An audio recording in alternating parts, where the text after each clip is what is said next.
స్మరామి పరమేశ్వర వక్ర పద్మం పాలాక్షకీల పరిశోషిత పంచబాణం అంటూ స్మరణ చేస్తూ తోముకుంటున్నారు. మంగళం అయిపోయింది. మీరు సంధ్యావందనం చేశారు, మంగళం అయిపోయింది. మీరు ఆఫీస్కి వెడుతూ ఈశ్వర నాకు ఒక మంచి ఉద్యోగం ఇచ్చి, నేను పాపం ఎందరో ఈ దేశంలో ఉద్యోగం లేని వాళ్ళు ఉన్నారు, నేను హాయిగా వెళ్ళి ఒక గవర్నమెంట్ ఆఫీస్లో ఒక సీట్లో కూర్చుని కొన్ని ఫైల్స్ మీద నేను రాయగలిగినటువంటి అధికారం నాకు ఇచ్చావు, కృతజ్ఞుడను అని ఒక మాట చెప్పి వెళ్ళిపోయారు.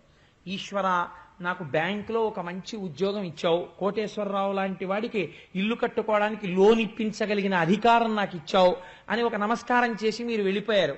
ఆ ఉద్యోగం ఈశ్వర ప్రసాదం అయిపోయింది. ఏం చెయ్యాలంటే పూజ అంటే అస్తమానం పూజ చేయక్కర్లేదు. పూజ గది ట్రైనింగ్ సెంటర్. ఇది పరంపరగా నడిచిపోతుండాలి. అప్పుడు ఎప్పుడు డ్రైవర్ సీట్లో ఆయనే ఉంటాడు, డ్రైవర్ మారడు. ఒక్కొక్కసారి ఆఫీసర్ గారు లోపల కూర్చుని మీరు ఒకసారి వెళ్ళొచ్చేయండి అంటాడు, ఇంకోటి ఎక్కుతాడు కారు. ఎవడెక్కినా ఎంతకాలం భద్రం, డ్రైవర్ భద్రంగా నడిపినంతసేపే. డ్రైవర్ని ఎప్పుడూ మార్చకూడదు, కృష్ణుడిని కూర్చోబెట్టాలి. అన్ని ఈశ్వరుడికి చెప్పి చేసేసుకుంటుండమే. శకటం మిమ్మల్ని చేర్చవలసిన తీరానికి చేర్చేస్తుంది. ఏమిటి నమ్మకం? కృష్ణుడి మీద నమ్మకంతో మంచి పనులు చేసుకుంటూ పోయిన యశోద కోసం బండి తన్నిన కృష్ణుడే మీకు ఆలంబనం అని స్వామి ఆ రోజున బోర్ల పడడం. బోర్ల పడడం అంటే ఏమిటో తెలుసా అండి?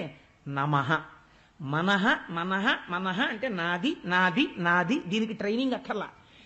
ఏమీ లేకపోయినా మనం పిల్లలకి నేర్పేది ఏమిటో తెలుసా అండి? నాన్న ఈ కాలెవరిది? నాది. చెయ్యవరిది? నాది అని వాడికి నేర్పితే వాడిని ఎవరైనా చుట్టాలు వచ్చినప్పుడు మా అబ్బాయి చూడండి అప్పుడే ఎన్ని మాటలు వచ్చాయో అని మనవాడిని తీసుకెళ్ళి నాన్న ఈ కాలెవరిదిరా? నాది. ఈ చెయ్యెవరిది? నాది. నాన్నమ్మ ఎవరిది? నాది అని వాడు అంటుంటే ఏడి ఏడి ఏడి ఏడి బుజ్జి పండేడి అంటే వీడెవరు అంటే నేను. మనం బాగా విషం మప్పుతాం వాడికి. వాడు నేను నాది నేను నాది ఇంకా జీవితాంతం ఈ రెండే భ్రష్టుడైపోతాడు. ఈ నేను ఈ నాది విరవడానికి గురువుకి మళ్ళీ ఎంత టైం పడుతుందో తిప్పుతాడు ఆయన. ఇది బోర్లపడ్డాం. ఆయన జగదాచార్యుడై వచ్చాడు, అర్ధరాత్రి పుట్టాడు, అజ్ఞానం బాగా ఉంటుంది కాబట్టి చీల్చడానికి. అందుకని ఆయన ఏం చేస్తాడు? మనహ మనహ అనకరా, నాది నాది అనకో. ఇలా పువ్వట్టుకుని ఓం నిధనపతయే నమః, నాది కాదను. ఓం నిధనపతాంతికాయ నమః, ఓం ఊర్ధ్వాయ నమః, ఓం ఊర్ధ్వలింగాయ నమః, ఓం హిరణ్యాయ నమః, ఓం హిరణ్యలింగాయ నమః అను. ఇదే పూజ. రేపు శివరాత్రి నాడు మీరు విందురు కానీ మీ అందరితో అనిపిస్తారు ఈ నామాలు. శివాష్టోత్తరం అంతా అనిపించి ఆడ మగ కలిసి అంటారు. మీ అందరూ చేతులు వేసినటువంటి పువ్వులు అర్చన జరుగుతాయి. మగవారందరూ విభూతి కస్తూరి జలం చేస్తారు. ఆడవారందరూ చక్కగా క్యూలో లేచొచ్చి వరుసగా అద్భుతంగా నామం జరిగిపోతుంటుంది. మీరు వచ్చి కుంకుమ అమ్మవారి పాదాల మీద వేసి వెళ్ళిపోయి మళ్ళీ వెళ్ళి కూర్చుంటుంటారు. ఎంత అందమైన కార్యక్రమం చూడండి. మనం ఉద్ధరింపబడే కార్యక్రమం జరుగుతుంది. అంత అందమైన కార్యక్రమం జరిగే రక్షగా పసుపు తాడు ఆడవాళ్ళకెడుతుంది, విభూతి ఏమో మగవాళ్ళకెడుతుంది. ఆడవాళ్ళు కూడా విభూతి పెట్టుకోవచ్చు, దోషం లేదు. చక్కగా అందరికీ ప్రసాదం అందుతుంది. అందరికీ లక్ష్మీ కళ్యాణం పుస్తకాలు అందుతాయి. హాయిగా రాత్రేమో ఆ లక్ష్మీ కళ్యాణం ద్విపద ఎలా చదవాలో నేర్పుతాను ఒకసారి. కాబట్టి ఏమవుతుంది? అదృష్టం పండిపోతుందంతే. కర్మ చేత భక్తి చేత జ్ఞానము వైపుకి నడుస్తాడు. పైకి చిన్న లీల, ఆంతరమునందు ఎంత పెద్ద రహస్యం దాచాడో చూడండి స్వామి. నమః నేర్పడం, బోర్లా పడ్డం. ఇది నేర్పి ఆ ఉత్సవం ఆవిడ చేసిందంటే ఆవిడ నమః అంది. నాది కాదు, ఇది ఈశ్వరానుగ్రహం అంది. శకటం తిరిగిపోయింది. ఇంత గొప్ప లీలా. రేపటి రోజున తృణావర్తోపాఖ్యానమని అద్భుతమైన ఆఖ్యానము. మనం జీవితంలో దేని వల్ల చెడిపోతున్నామో ఆ లీల చేసి కృష్ణ పరమాత్మ చూపిస్తారు ఉద్ధరించడానికి. అది రేపటి రోజున విజ్ఞాపన చేస్తాను. మనం ఇవాళ ఒక్కసారి మహానుభావుడు గురుస్థాయిలో నిలబడి చేసిన లీల కాబట్టి కృష్ణం వందే జగద్గురుం చెప్పుకుని బయలుదేరదాం ఆయన అనుగ్రహాన్ని అడుగుతూ. వసుదేవసుతం దేవం కంసచాణూరమర్దనం దేవకీ పరమానందం కృష్ణం వందే జగద్గురుం కృష్ణం వందే జగద్గురుం అతసీ పుష్ప సంకాశం సతీ పుష్ప సంకాశం హారనూపురశోభితం హారనూపురశోభితం రత్నకంకణకేయూరం రత్నకంకణకేయూరం కృష్ణం వందే జగద్గురుం కృష్ణం వందే జగద్గురుం మందారగంధ సంయుక్తం మందారగంధ సంయుక్తం చారుహాసం చతుర్భుజం చారుహాసం చతుర్భుజం బర్హి పింఛావచూడాంగం పరిహిపించావశూడాంగం కృష్ణం వందే జగద్గురుం కృష్ణం వందే జగద్గురుం ఉత్ఫుల్ల పద్మపత్రాక్షం ఫుల్ల పద్మపత్రాక్షం నీలజీమూత సన్నిభం నీలజీమూత సన్నిభం యాదవానాం శిరోరత్నం యాదవానాం శిరోరత్నం కృష్ణం వందే జగద్గురుం కృష్ణం వందే జగద్గురుం రుక్మిణీ కేళీ సంయుక్తం రుక్మిణీ కేళీ సంయుక్తం పీతాంబర సుశోభితం పీతాంబర సుశోభితం అవాప్త తులసీగంధం అవాప్త తులసీ గంధం కృష్ణం వందే జగద్గురుం కృష్ణం వందే జగద్గురుం గోపికానాం కుచద్వంద్వం గోపికానాం కుచద్వంద్వం కుంకుమాంకిత వక్షసం కుంకుమాంకిత రక్షసం శ్రీనికేతం మహేశ్వాసం శ్రీనికేశం మహేశ్వాసం కృష్ణం వందే జగద్గురుం కృష్ణం వందే జగద్గురుం శ్రీవత్సాకం మహోరస్కం శ్రీవత్సాకం మహోరస్తం వనమాలా విరాజితం వనమాలా విరాజితం శంఖచక్రధరం దేవం శంఖచక్రధరం దేవం కృష్ణం వందే జగద్గురుం కృష్ణం వందే జగద్గురుం కృష్ణాష్టకమిదం పుణ్యం కృష్ణాష్టకమిద పుణ్యం ప్రాతరుద్ధాయ యః పఠేత్ ప్రాతరుద్ధాయ యః పఠేత్ కోటి జన్మ కృతం పాపం కోటి జన్మ కృతం పాపం స్మరణేన వినశ్యతి. మరణేన వినశ్యతి. సర్వం శ్రీ ఉమామహేశ్వర పరబ్రహ్మార్పణమస్తు. స్వస్తి.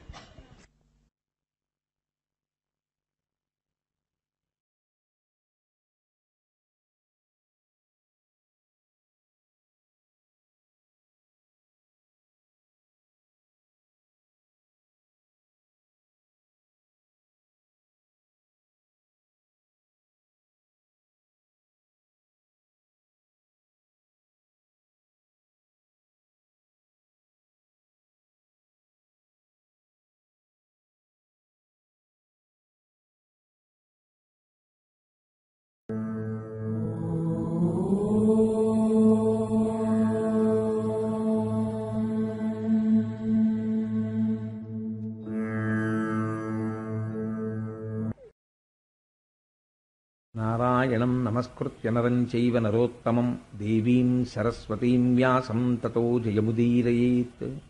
హరి ఓం. పరమేశ్వర స్వరూపైన సభకి నమస్కారం. నిన్నటి రోజు శకటాసుర భంజనం అనబడేటటువంటి లీల గురించి మీకు విజ్ఞాపన చేసి ఉన్నాను. వాటిని కృష్ణలీలలు అంటారు. కృష్ణలీలలు అంటే ఆ చేష్టితముల వెనుకాతల ఒక గొప్ప మర్మము దాగి ఉంటుంది. దాన్ని ఎవరు అర్థం చేసుకోగలరో వాళ్ళ జీవితాలకి ఒక గొప్ప పరిష్కారం లభిస్తుంది. ఒక ఉత్తమమైనటువంటి దిశానిర్దేశం జరుగుతుంది. అటువైపుగా ప్రయాణించడం చేత వాళ్ళు మనుష్య జీవితంలో చేరుకోవలసినటువంటి గమ్యాన్ని చేరుకుంటారు. కృష్ణలీలలన్నీ దేనికి సంబంధించి ఉంటాయంటే, ఇంట్లో ఖాళీగా కూర్చుంటే ఎంతసేపు టీవీ చూడొచ్చు, అలాంటి దిక్కుమాలిన విషయాల గురించి ప్రస్తావన ఉండదు. మొత్తం మనుష్య జాతిని పట్టి పీడించేటటువంటి సమస్యలు ఏవి ఉంటాయో వాటిని మీరు శాస్త్రపరంగా ధర్మశాస్త్రపరంగా అర్థం చేసుకోవడం నిజానికి చాలా కష్టం. ఒక్కొక్క దాని మీద పెద్ద పెద్ద ప్రకరణాలు ఉంటాయి. అంతంత ప్రకరణాలు చదివి అసలు ఒక్కొక్కసారి అయితే ధర్మశాస్త్రము అని తీసి ఆ సింధువులు ఎగిరి పెట్టుకుని చదువుతుంటే అసలు ఇవన్నీ కుదిరే విషయాలా అనిపిస్తుంది. నేను అలా అన్నాను కాదు. కానీ మీరు భాగవతం దశమస్కంధం తీసుకుంటే చాలా తేలికగా దిశానిర్దేశం చేస్తుంది. చేసి జీవితంలో మనం ఎక్కడ ఎలా ప్రవర్తించాలి అన్న విషయంలో ఒక అందమైన పరిష్కారాన్ని సూచిస్తుంది. అది అందుకునే ప్రయత్నం చెయ్యాలి. అది అందుకోలేకపోతే అది కేవలం కథ కింద మిగిలిపోతుంది. దానివల్ల ప్రయోజనం లేదా అంటే ఖచ్చితంగా ఉంటుంది. కథాశ్రవణము చేత కూడా భాగవతం మనిషిని ఉద్ధరించేస్తుంది. పరీక్షిత్ అంతరార్థం విన్నాడా అంటే బాహ్య కథే విన్నాడు. మరి సుఖమహర్షి చెప్పినప్పుడు విని మోక్షాన్ని పొందలా? అందుకే అంటారు జీవితంలో అసలు భాగవతం వినడమే చాలా గొప్ప విషయం. భాగవతం విన్నంత మాత్రం చేత వాడి జీవితం కొన్ని కోట్ల జన్మల తర్వాత ఒక మలుపు తిరిగింది అని లెక్క. కాబట్టి ఒకనాడు యశోదాదేవి నందవ్రజంలో పక్కన రోహిణి ఉండగా సంతోషంగా కృష్ణ పరమాత్మని ఒళ్ళో కూర్చోపెట్టుకుని ఏదో ఆనందప్రదంగా ఆ సంతోషంగా కాలాన్ని గడుపుతోంది. గడుపుతున్న సమయంలో హఠాత్తుగా ఒళ్ళో ఉన్నటువంటి కృష్ణుడు చాలా బరువైపోయినట్టుగా అనిపించాడు. ఏదో పర్వత శిఖరం ఒళ్ళో పెట్టుకుంటే ఎలా ఉంటుందో అలా అనిపించింది. దేవుడు ఇంత బరువుగా ఉన్నాడు పిల్లాడు అని చెప్పి పిల్లవాడిని తీసి పక్కన దింపింది. దింపేటప్పటికి పోతన గారు అంటారు, సుడియరుగని హరిసుడివడ సుడిగాలి తెరంగు రక్కసుడు విసిరిడి సుడిగాలి ధూళి కందుల సుడివడ గోపకలు బిగడి సుడివడి రధిపా అంటారు. సుడి ఎలా తిరుగుతుందో అన్ని మాటలు వేస్తారు అందులో. సుడియరుగని హరిసుడివడ సుడిగాలి తెరంగు రక్కసుడు విసిరిడి సుడిగాలి ధూళి కందుల సుడివడ. ఆయన కంసుని పనుపున వచ్చాడు రాక్షసుడు. ఆయన పేరు తృణావర్తుడు. ఆ పేర్లు పెట్టడంలో ఉంది అందం అంతా. చివరికి మీకు తెలిసిపోతుంది ఆ రాక్షసుడు ఎవరో. ఆయన పేరు తృణావర్తుడు. ఆ రాక్షసుడు సుడిగాలి రూపంలో వస్తున్నాడు ఇప్పుడు. కాబట్టి ఆ వచ్చేటప్పుడు ఎంత వేగంతో వస్తున్నాడంటే ఒక్క క్షణం అంతే, ఇంకా ఆలోచించి ఇంతసేపు చెప్పడానికి ఏం టైం ఉండదు. పెద్ద సుడిగాలి రూపంలో వచ్చాడు. ఆ రావడంలో దుమ్ము పైకి లేచిపోయింది, ధూళి కన్నులలో పడిపోయింది. ఇతపూర్వం ఇప్పుడు అసలు కష్టం అంటే ఏమిటో తెలియనటువంటి శ్రీమన్నారాయణుని యొక్క అవతారమైన చిన్ని కృష్ణుని యొక్క కళ్ళల్లోకి కూడా ధూళి పడిపోయింది. పడిపోయి యశోదాదేవి కన్నులు మూసుకుని, గోపబాలులందరూ కన్నులు మూసుకుని ఏమైంది అని చూసే లోపల ఆ రాక్షసుడు చిత్రంగా కృష్ణ పరమాత్మని అపహరించి తీసుకుపోయాడు. ఆయన లక్ష్యం ఏమిటంటే ఇంకా నందవ్రజంలో ఎవరిని పాడు చేయడమో ఆయన లక్ష్యం కాదు, కేవలం కృష్ణుణ్ణి ఎత్తుకుపోవాలి, కృష్ణుణ్ణి సంహరించాలి. అందుకని ఆవర్తము అంటే తిప్పడం, గిరగిర గిరగిర తిప్పుతూ పైకి తీసుకెళ్ళిపోయాడు. ఆకాశానికి తీసుకెళ్ళిపోయి ఆ పిల్లవాడిని చంపి కింద పడేయాలని తీసుకుని వెళుతుంటే సుడిగాలి వెళ్ళిపోయింది. ఇలా సుడిగాలి గుండ్రంగానూ తిరుగుతుంది, ముందుకి నడుస్తుంది. ఆ గుండ్రంగా తిరుగుతూ తనతో పాటు కృష్ణుణ్ణి పైకెత్తుకుపోతూ అలా వెళ్ళిపోయింది. వెళ్ళిపోయేటప్పటికీ చూసింది యశోద, పక్కన కృష్ణుడు లేడు. ఇక్కడే పెట్టింది పిల్లాన్ని. మనకి రచనా వైశిష్ట్యం అన్నది ఎక్కడ బయటపడుతుందంటే ఆ సన్నివేశమునందు ప్రవేశిస్తారు. అది పాండితీ ప్రకర్ష. అందరూ అలా చేయలేరు. ఎవరికి ఈశ్వరానుగ్రహం ఉంటుందో వాళ్ళకే పడతాయి అలాంటి మాటలు. సాధారణంగా ఒక తల్లి పిల్లవాడు కనపడలేదనుకోండి, అక్కడే పిల్లవాడిని పెట్టి పిల్లాడు కనపడకపోతే ముందు ఏదో అక్కడ పెట్టినటువంటి ఓ టార్చ్ లైట్ కనపడకపోతే, లేకపోతే గ్యాస్ లైటర్ కనపడకపోతే వెతికినంత తేలికగా వెతకదు పిల్లవాడు కనపడకపోతే. ఇక్కడ పిల్లాడిని కూర్చోపెట్టాను, పిల్లాడు కనపడలేదు అనగానే గాబరా వచ్చేస్తుంది తల్లికి. వెంటనే ఎంత గాబరా వచ్చేస్తుందంటే చెమట్లు పట్టేసి అరుపులు మొదలెట్టేస్తుంది. అప్పుడు ఆ పక్కన ఉన్నవాడు ఎవరో వింటాడు, ఏమైంది ఏమైంది అంటాడు. పిల్లాడు కనపట్టలేదు అందో. ఏమంటుందంటే ఇక్కడే పెట్టాను పిల్లాడిని అంటుంది. ముందు ఇక్కడే పెట్టాను పిల్లాడిని అంటుంది. ఆ మాటలో ఉన్న గొప్పతనం అది ఆ ఆపదలో ఉన్న తల్లికే తెలుస్తుంది. ఇక్కడే పెట్టానండి కనపట్టలేదు అంటుంది. అలా ఇక్కడ పెట్టి తింతనయుడిక్కడ ఆడుచు నుండే గాలి తానెక్కడ నుండి వచ్చే శిశువెక్కడి మార్గము పట్టిపోయే నేడెక్కడ జొత్తు నంచు అసితేక్షణ గ్రేపు తెరంగు ఖిన్నయ్యై ప్రొక్కుచువాలు గోవు క్రియ భూస్థలివాలే దురంత చింతయ్యై అంటారు పోతన గారు. ఇక్కడే పెట్టాను కృష్ణ పరమాత్మని. తనయుడిక్కడ ఆడుచునుండే, ఆ పిల్లవాడు ఇక్కడ ఆడుకుంటున్నాడు. ఎక్కడ నుండి వచ్చే గాలి, ఎక్కడి నుంచి వచ్చింది ఈ సుడిగాలి, ఎక్కడికి పట్టుకుపోయింది పిల్లాడిని. పిల్లాడు కనపట్టలేదని దూడ కనపడకపోతే ఆవు ఏ రకంగా అరుస్తుందో ఆ ఉపమానానికి ఆ ఉపమానమే సాటి. ఎందుకు నేను ఈ మాట అంటున్నానంటే, ఆవు మామూలుగా అరిచింది అనుకోండి, ఒక్క మాట అరిచో రెండు మాటలు అరిచి ఊరుకుంటుంది. మీరు ఎప్పుడైనా చూశారో లేదో, ఈ మధ్య నేను కొత్తగా దిగిన అపార్ట్మెంట్లోకి చాలా ఎక్కువ వినపడుతోంది మధ్యాహ్నం పూట్ల. భాగవతం చెప్తున్నానని పరమాత్మ అలా వినిపించేటట్టు చేస్తున్నారేమో నాకు అర్థం కావట్లేదు. ఒక దూడ ఎక్కడి నుంచి వస్తుందో ఒక్కొక్కసారి నేను లంచ్ బ్రేక్లో ఇంటికి వచ్చి భోజనం చేసి ఆ కట్టుకున్న పంచ అవి వదిలిపెట్టేసి మళ్ళీ ఆఫీస్కి వెళ్ళే బట్టలు వేసుకుంటుంటే ఆ దూడ అరిచి పరిగెడుతూ ఉంటుంది, ఆ వస్తూ ఉంటుంది. ఇప్పటికి 2 మాటలు 3 మాటలు గమనించాను నేను అలాగా. ఆ దూడ అరుపు ఎక్కడి నుంచి వింటుందో తెలియదు. ఎక్కడో సెంటర్లో నిలబడి అంబా అంటుంది. అనగానే అది ఎక్కడ వింటుందో ఇంత ఒళ్ళు ఊగిపోతూ మోరలెత్తి అరుస్తూ పరిగెత్తుకొస్తుంది.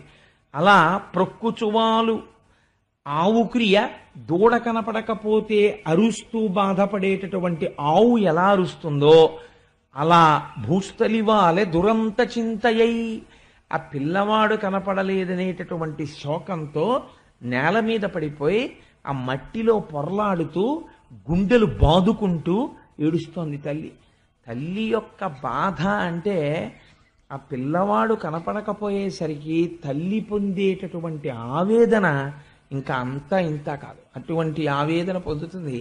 నేను 1-2 సందర్భాల్లో ఇలాంటివి చూసి ఆ రోజంతా నా మనస్సులో పోతన గారు మహానుభావుడు అందుకే ఇలాంటి పద్యాలు రాశాడు రా అనిపించింది నాకు.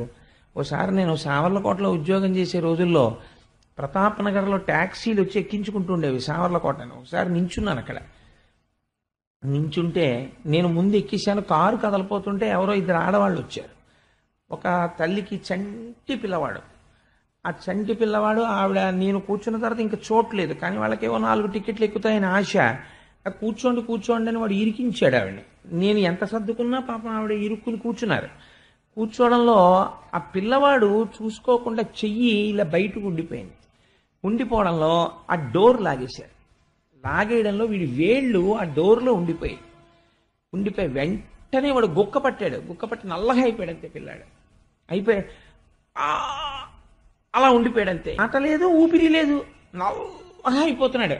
ఏమైందంటే కారులో డోర్లో ఉంది చెయ్యి. వెంటనే డోర్ ఓపెన్ చేసి తీశారు. తీస్తే పిల్లవాడు గుక్క వదిలి ఆ ఏడుపు మానాడు. నిజంగా ఆ పిల్లవాడు కాసేపటికి ఆ సొమ్మసిల్లిపోయింది తగ్గి, ఆవిడ వెంటనే చనుబాలు ఇచ్చారు, తాగాడు. పాపం ఆ అలసటకి వాడు ఏడిచి ఒళ్ళో పడుకున్నాడు. కానీ నాకు నిజంగా నా గుండెలు కదిపేసింది ఆ సంఘటన. సావర్లకోటలో దిగేటప్పటికి కూడా ఆవిడ ఏడుస్తూనే ఉంది.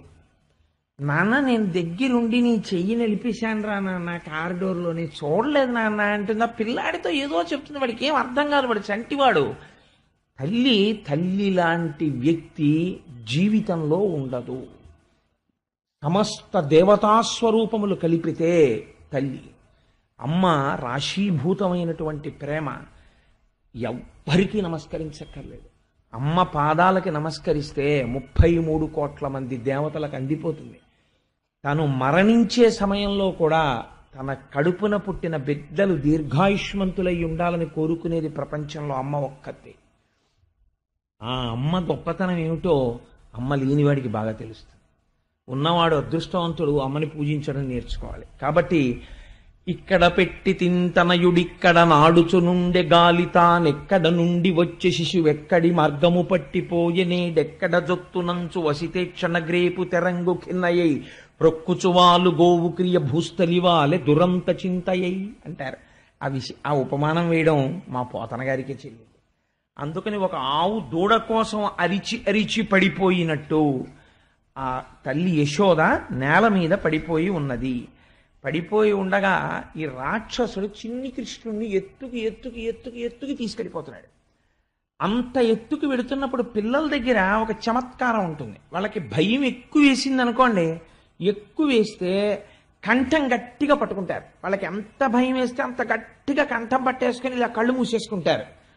అలా కృష్ణుడి చమత్కారం చూడండి. ఆయన ఎత్తుకు తీసుకెడుతుంటే భయపడిపోతున్న వాళ్ళ ఆయన గట్టిగా ఆయన కంఠం పట్టేసుకుని తన చిన్ని చేతులతోటి ఇలా కళ్ళు మూసేసుకున్నాడు.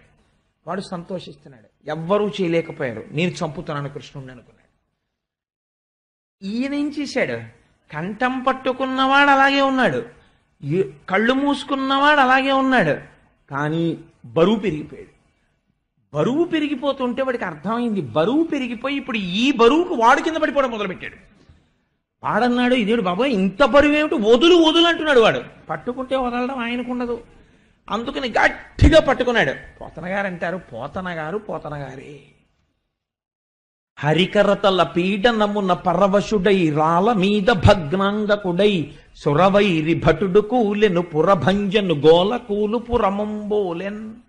ఆయనకి వెంటనే శివకేశవుల మధ్య భేదం కనపడదు. ఆనాడు పరమశివుడు బాణం పెట్టి కొడితే త్రిపురాలు ఎలా పడిపోయాయో గట్టిగా కంఠాన్ని కృష్ణ పరమాత్మ కౌగిలించుకుంటే ఆ పైనుంచి తృణావర్తుడు అలా కింద పడిపోతున్నాడు.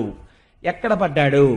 పరవశుడై రాళ్ళ మీద భగ్నాంగకుడై పెద్ద రాళ్ల కుప్ప మీద పడిపోయాడు.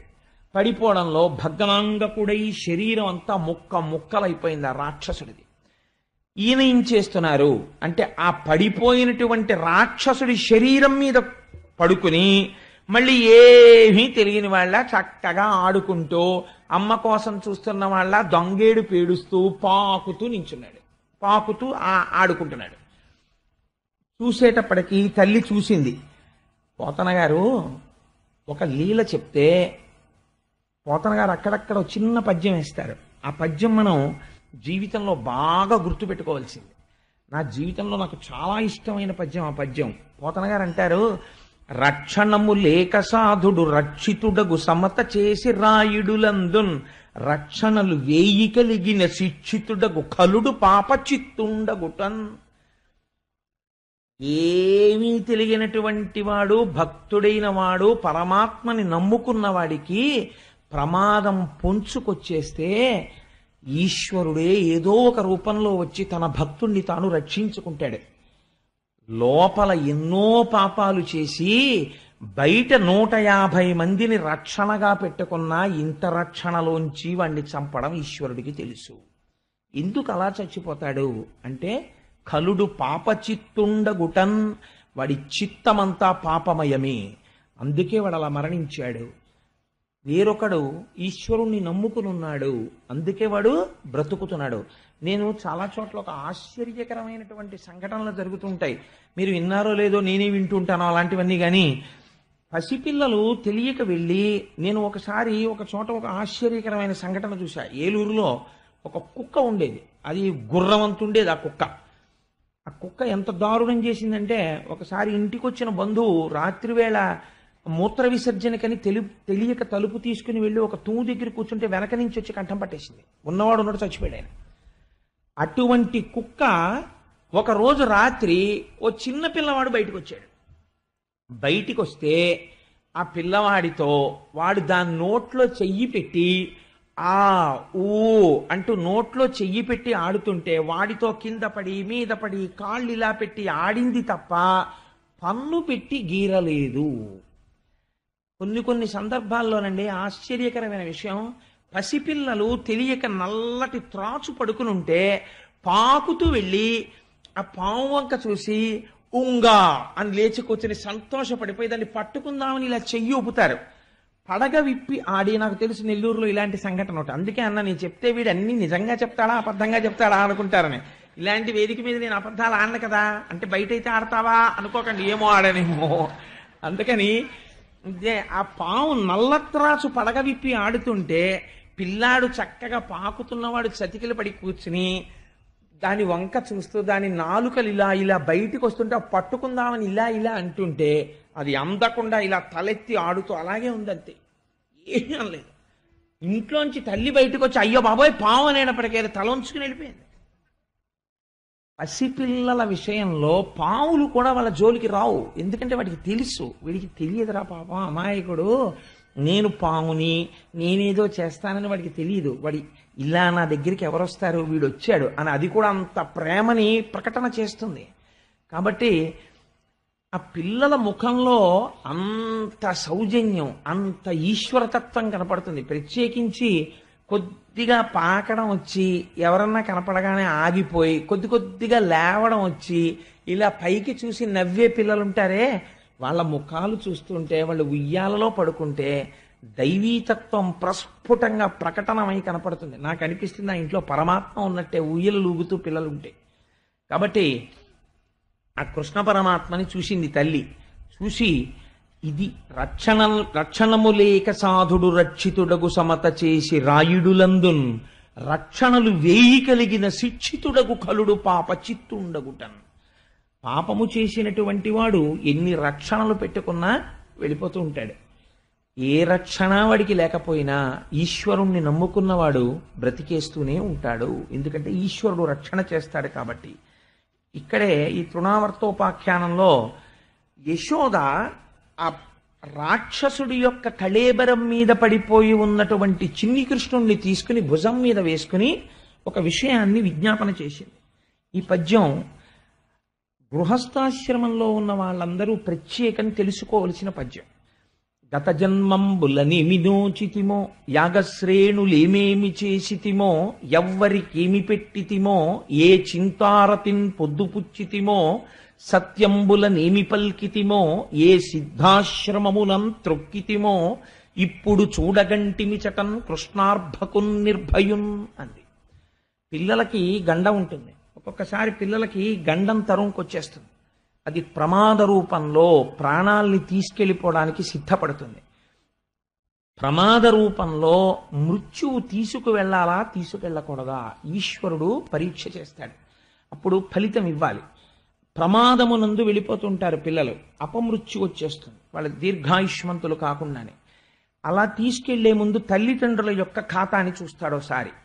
ఇప్పుడు ఈ పిల్లాడి గండం గట్టెక్కించడానికి ఇలాంటివి ఏవైనా చేసినవి ఉన్నాయా, నేను ఈ పిల్లాడిని రక్షించవచ్చా అని ఏమి చూస్తారో తెలుసా అండి? గత జన్మంబులనేమి చేసితిమో ఎవ్వరికేమి పెట్టితిమో. ఒక్కొక్క నాడు ఒక్కొక్క దేశము, ఒక్కొక్క కాలము, ఒక్కొక్క పురుషుడు ఆ స్థితి వేరుగా ఉంటుంది. ఒక శంకరాచార్యుల వారు మీ చేత్తో పెట్టినటువంటి ఇంత పిండి ముద్ద తిన్నారనుకోండి, వాడి జీవితం కోట్ల జన్మలు కాపాడుతుంది. నేను పొగిడానని అనుకోకండి వేదిక మీద. రేపు మహాశివరాత్రి, రేపు మధ్యాహ్నం భగవంతుడికి నివేదన చేసి మహానైవేద్యం పెట్టి ఫలహారం ఇస్తున్నారు. ఈ సభలో ఎంతమంది రేపు ఉపవాసం ఉండి ఎంత మహాభక్తులున్నారు. ఎవరో అందరూ మహాభక్తులే, కానీ మనకి తెలియదు, ఇక్కడ తెలియదు. చెబుతున్న నేను గొప్పవాణ్ణని మీరు అనుకుంటారు సాధారణంగా కదా. కానీ పేర్లు ఈశ్వరుడు రాస్తే ఆయన పేరు తర్వాత 3 కోట్ల పేర్లు రాసిన తర్వాత నా పేరు రాయవలసినంత మహాపుణ్యాత్ముడు ఒకటి సభలో ఉండి ఉండవచ్చు. అటువంటి పుణ్యాత్ముడు రేపు ఆ ఫలహారాన్ని ఉపవాసంలో శరీరం నిలబెట్టుకోవడానికి తింటాడు. ఈ ఫలితాన్ని ఈశ్వరుడు చూస్తాడు ఉత్తర జన్మలలో పిల్లల్ని కాపాడేటప్పుడు. అప్పుడు గండాన్ని తీసేస్తాడు, తీసి కడుపు చలవా అని పిల్లల్ని కాపాడతాడు. కాబట్టి అందుకే గృహస్థాశ్రమంలో ఉన్నవాడి ఇంటికి ఈశ్వరుడు ఏ రూపంలో వస్తాడో తెలియదు. ప్రత్యేకించి అన్నిటికన్నా జాగ్రత్తగా ఉండవలసింది ఎప్పుడంటే మహాపురుషులు వచ్చినప్పుడే. వాళ్ళు రారు అనవసరంగా. వచ్చారంటే వారి మీకు గొప్ప పంట పండినట్టు. వారు ఏదైనా పుచ్చుకున్నారా అది కోట్ల జన్మలు కాపాడేస్తారు. కాబట్టి గత జన్మంబులని మినోచితిమో ఒక్కొక్క నోము ఉంటుంది. అది చూడ్డానికి చాలా చిన్న నోములా ఉంటుంది. ఒక కైలాస గౌరి నోము, ఆ కైలాస గౌరి నోము చాలా చిన్నదిలా ఉంటుంది. ఒక అట్ల తద్దె నోము, పూర్వం ఆడపిల్లలతో పట్టించేవారు అవన్నీ. అటువంటి నోములు చూడ్డానికి చిన్నవిగా ఉంటాయి, కానీ దాని ఫలితాలు కొన్ని కోట్ల జన్మలు కాపాడతాయి. ఎవ్వరికేమి పెట్టితిమో సత్యంబులనేమి పల్కితిమో. సత్యం చెప్పడం చాలా కష్టం. ఎప్పుడు ఏ సత్యం అంత ధైర్యంగా మాట్లాడి ఆ సత్యాన్ని పలికామో. ఏ సిద్ధాశ్రమమునం త్రొక్కితిమో. మహాపురుషులైనటువంటి వాళ్ళు ఉంటారు, ఆత్మజ్ఞానులై ఈశ్వరుడితో సమానమైపోయిన వాళ్ళు ఉంటారు. అందుకే రేపు ఈశ్వరుడికి మారేడు దళంతో ప్రీతి పూజ లోకోత్తరంలో వ్యాఖ్యానం చేస్తారు. మారేడు దళానికి ఎందుకంత గొప్పతనమో తెలుసా అండి? మారేడు దళానికి 3 ఆకులు ఉంటాయి. ఇటొక ఆకు, ఇటొక ఆకు, ఇటొక ఆకు ఉంటాయి. కానీ ఒకటితో పిలుస్తారు, ఒక దళము అంటారు. 3 ఆకులు అందరు ఒక దళము అంటారు. త్రిదళం త్రిగుణాకారం త్రినేత్రం చిత్రయాయుధం త్రిజన్మ పాప సంహారం ఏకబిల్వం శివార్పణం. రేపు మీ అందరితో చేతులు వేయించి ఆ బిల్వదళాలు పూజ చేస్తారు. మగవారు లేచొస్తారు, ఆడవాళ్ళు లేచొచ్చి పూజ చేస్తారు రేపు. దానికి అందమైన ఏర్పాట్లు చేస్తున్నారు గోపాలకృష్ణ గారు. అందుచేత ఒకటి నేను ఒక జీవుడిలా కనపడతాను, మధ్యలో ఒక గురువు, ఇటు దైవము. ఈ గురువు మాట్లాడతాడు. గురువు మాటలు వినగా వినగా వినగా వినగా ఒకటి తెలుస్తుంది, గురువు గారిలో ఉన్న ఆత్మ ఈశ్వరుడు, నాలో ఉన్న ఆత్మ అన్నీ ఒక్కటే, ఉన్నది ఆత్మయే. ఈ ఏకీభావన ఏర్పడమే మూడింటికి కలిపి ఒకటిగా ఉన్నటువంటి తొడిమ.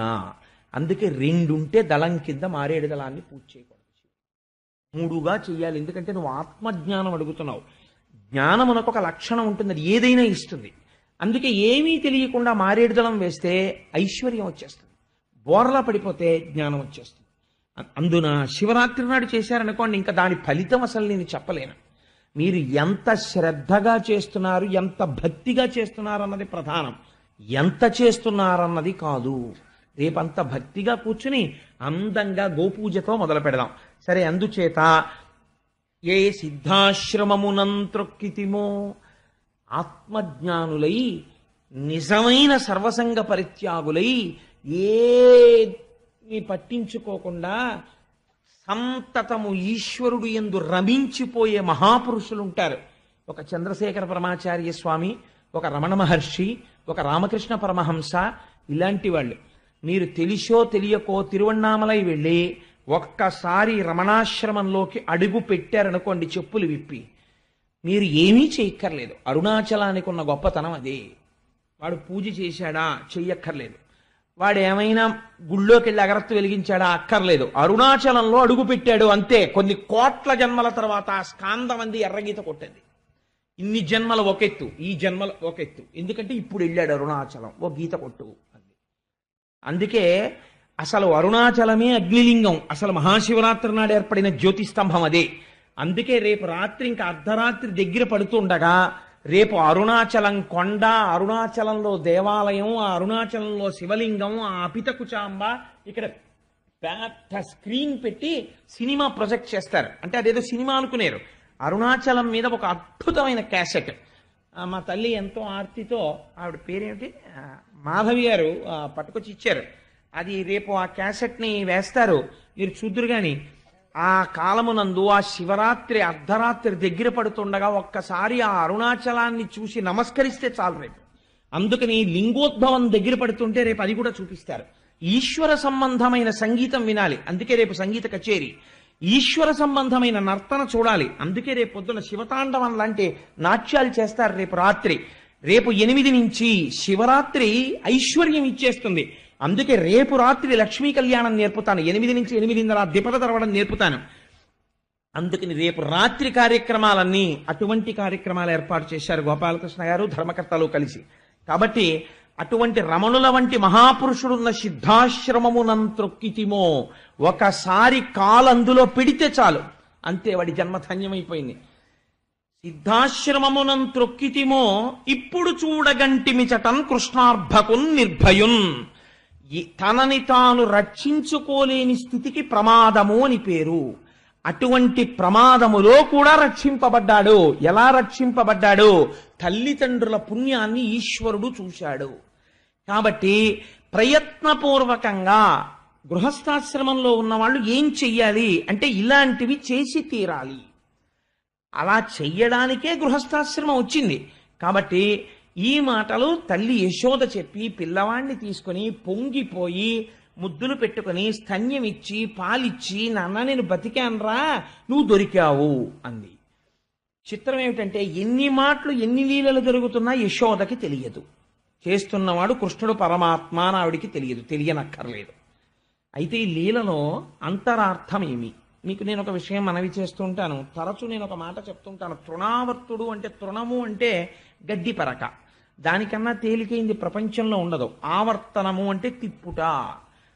మీరు గడ్డి పరక అయితే తిప్పుతుంది, మీరు గడ్డి పరక కాకపోతే తిప్పలేదు. ఏది తిప్పలేదు అంటే తృష్ణ తిప్పుతుంది. తృష్ణకే తృణావర్తుడని పేరు. తృష్ణ అనగానేమి, ఇది చాలా జాగ్రత్తగా అర్థం చేసుకోవాలండి గృహస్థ జీవితంలో.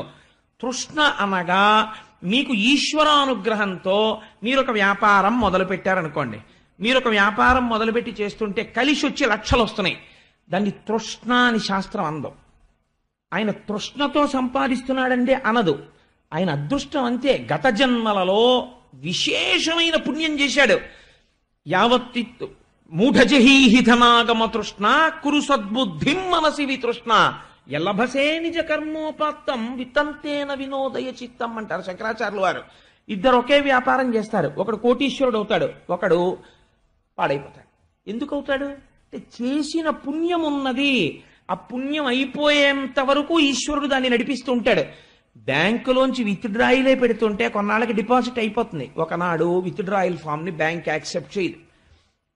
పుణ్యం అయిపోయాక పాపం ఫలితానికి వచ్చేస్తుంది ఇవ్వడానికి, అప్పుడు పతనం అయిపోతాడు. కాబట్టి పుణ్యం ఖర్చు అయిపోతుంటే మళ్ళీ పుణ్యం సంపాదించేసుకుంటూ ఉండాలి, క్రెడిట్లో పడిపోతుండాలి. కాబట్టి ప్రయత్నపూర్వకంగా పుణ్యం చేసుకుంటూ ఉండాలి. మళ్ళీ చేసుకుంటుంటే దెబ్బతినడు, ఒబ్బిడిగా ఉంటాడు. వచ్చే జన్మల యందు కూడా ఇది నిలబడుతుంది. కాబట్టి అలా ధనం వచ్చింది అనుకోండి, దాన్ని మీరు తృష్ణ అండి ఆయనకి అందుకనే వచ్చిందండి అని మీరు అనకూడదు, తప్పది. ఆ మాట తప్పు. ఆయన చేసుకున్న పుణ్యం ఉంది, పట్టినదల్లా బంగారం అండి ఆయనకి అంటారు. ఒక్కొక్కడు ఏది పట్టికున్నా అంతే ఐశ్వర్యం అలా కలిసి వస్తుంది. నాకు ఒక ఆయన తెలుసు అనపర్తిలో, అలా వచ్చింది ఆయనకి, అందుకని పట్టిందల్లా బంగారం అంటారు. కానీ తృష్ణ అంటే ఏమిటో తెలుసా అండి? మీరు చిక్కుకున్నారనుకోండి అందులో, వచ్చిన దాని యందు తృప్తి లేక నేను ఇంకా సంపాదించాలని అనుకున్నారనుకోండి, దీనికి చిత్రం ఏమవుతుందంటే ఒక హద్దు ఉండదు. ఎంత సంపాదించిన తరువాత తృప్తి అన్న ప్రశ్న రాదు. కోట్లు సంపాదించేసేయండి. మీరు ఒక్క విషయం ఆలోచించండి, 84 కోట్ల జీవరాశులు ఉన్నాయి ఈ భూమండలం మీద. ఒక మనిషి తప్ప ప్రపంచంలో ఏ జీవి కూడా తన తర్వాతి తరానికి కాదు కదా, రెక్కలు వచ్చాక ఇంకా దాచదు. అంతే, రెక్కలు వచ్చేవరకే పోషిస్తాయి, రెక్కలు వచ్చాక పోషించవు. అసలు తర్వాత తరానికి దాచడం అన్నది ఎవరికీ తెలియదు, ఒక్క మనిషికే తెలుసు. నేను దాన్ని తప్పు పట్టను. గృహస్థాశ్రమంలో ఉన్నవాడు పోనీ దాచాడు అనుకోండి, అది పెద్ద దోషమేం కాదు. కానీ అది అర్థం లేని దాపరికం అయిపోయింది అనుకోండి, ఏమైపోతుందంటే ఇది తృష్ణ తిప్పేయడం మొదలు పెడుతుంది. ఇలా తిప్పేస్తే ఏమైపోతుందంటే వాడు ఎందుకు వచ్చాడో ఈ శరీరంతో మర్చిపోతాడు. మర్చిపోయి ఆ తిరగడంలో ఆ డబ్బు సంపాదిస్తాడు, ఒకనాడు మరణిస్తాడు. వెళ్ళిపోవాలి కదా, ఎవడైనా వెళ్ళిపోతాడు. వెళ్ళిపోయేటప్పటికి ఏమవుతుందంటే ఈ వచ్చిందంతా వాడి పుణ్యం వ్యయమైపోయింది, వీడు చేసిన పుణ్యం లేదు. కాబట్టి ఏమవుతుందంటే ఇప్పుడు ఉత్తర జన్మయందు వాడు మళ్ళీ చేయాల్సిన పుణ్యం లేదు కాబట్టి దరిద్రుడైపోతాడు. కానీ వీడు సంపాదించిందంతా ఏం చేస్తారో తెలుసా అండి? పిల్లలు పనిచేసుకుంటారు. కాబట్టి ఏమైపోయింది, వీడి పుణ్యము ద్రవ్యముగా మారిపోయింది. ఈ ద్రవ్యము పిల్లలు పనిచేసుకున్నారు. మీరు ఒక్క మాట బాగా జ్ఞాపకం పెట్టుకోండి, మీకు తేలిగ్గా చెప్పేస్తాను. మనకి ఇంటర్నేషనల్ బ్యాంకింగ్ కౌంటర్ అని ఒకటి ఉంటుంది బ్యాంక్లో. మీరు ఇక్కడి నుంచి అమెరికా వెళ్తున్నారు అనుకోండి, వెళుతుంటే మీరు కోట్ల రూపాయలు సూట్ కేసులో పెట్టుకుని విమానం దిగి అమెరికాలో వెళ్ళి టీ ఇమ్మని 100 రూపాయలు ఇచ్చారనుకోండి, వాడు ఎగాదిగా చూసి డస్ట్బిన్లో బారేస్తాడు. ఏం చేయాలి? ఇంటర్నేషనల్ కౌంటర్లోకి వెళ్ళి మీరు ఈ డబ్బు ఇచ్చేసి డాలర్స్ తీసుకోవాలి. తీసుకుని డాలర్స్ జేబులో పెట్టుకుని అమెరికాలో దిగి డాలర్ ఇచ్చారనుకోండి, కాఫీ ఇస్తారు. అలాగే ఇక్కడ మీరు చేసింది కన్వర్ట్ చేస్తారు. ఈ పుణ్యాన్ని ఏం చేస్తారంటే ఈజ్ ఏ కన్వర్టబుల్ ఇన్కమ్. దీన్ని ఫారిన్ ఎక్స్చేంజ్ కింద మారుస్తున్నారు. మీరు ఇక్కడ కొంత సంపాదించారు, కొంత పిల్లలకు ఉంచాలి. ఒకటే రూలు ప్రపంచంలో ఏమిటో తెలుసా అండి? తనకి కావలసినంత అవసరం కన్నా ఎక్కువ ఖర్చు పెట్టినవాడు భవిష్యత్ తరాలకి ద్రోహం చేసినవాడు. తనకి కావలసిన దానికన్నా తక్కువ ఖర్చు పెట్టుకుంటున్నవాడు తనకి తాను ద్రోహం చేసుకుంటున్నవాడు. తనకి కావలసినది ఖర్చు పెట్టుకుని తన తర్వాత తరాల వారికి ఉంచుకున్నవాడు తాను ధన్యుడవుతున్నవాడు. అంతే రూల్ దానికి. కాబట్టి ఇప్పుడు ఏమైంది, అలా మీరు ఇక్కడ చేసిన పుణ్యం, ఇక్కడ 100 రూపాయలు సంపాదించారు, ఒక 5 రూపాయలు ఎందుకని మళ్ళీ మీకు ఉత్తర జన్మకు ఉండద్దు పుణ్యం? ఒక 5 రూపాయలు తీసి మీరు ఖర్చు పెట్టి తీరాలి. ఇక్కడ ఖర్చు పెట్టారనుకోండి, ఈ 5 రూపాయలు ఎవ్వరికీ తెలియదు, పుణ్యమో అని మీ అకౌంట్లో వేసి ఉంచుతారు. ఇది ఎందుకు పనికొస్తుంది అంటే మోక్షం ఇవ్వలేదేమో పుణ్యం. పుణ్యం ఎప్పుడు మోక్షాన్ని ఇవ్వదు. కానీ ఉత్తర జన్మ అంటూ ఒకటి ఉంటుంది కాబట్టి అందరూ మోక్షస్థితికి వెళ్ళిపోతామని అనుకోలేం కదా. కాబట్టి కనీసం ఉత్తర జన్మలలో అన్నవస్త్రాలకి లోటు లేకుండా సంతోషంగా బతకాలంటే ఆ పుణ్యం చేసి తీరాలి. కాబట్టి ద్రవ్యమును సంపాదించడం ఎంత అవసరమో అంత జాగ్రత్తగా ఖర్చు పెట్టడం కూడా తెలియాలి. అవసరమైన చోట తెలియకపోతే పాడైపోతాడు.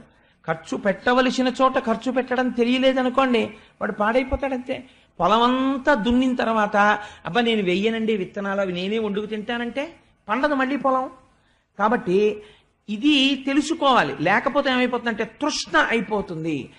శాస్త్రం ఎప్పుడూ బాగా జ్ఞాపకం పెట్టుకోండి, డబ్బులు సంపాదించడాన్ని శాస్త్రం ఎప్పుడూ తప్పు పట్టలేదు. చాలా మంది ఒక రాంగ్ నోషన్తో మాట్లాడుతుంటారు. డబ్బులు సంపాదించడం శాస్త్రమునందు దోషము అనుకుంటారు. అలా ఎప్పుడూ చెప్పలేదు శాస్త్రంలో.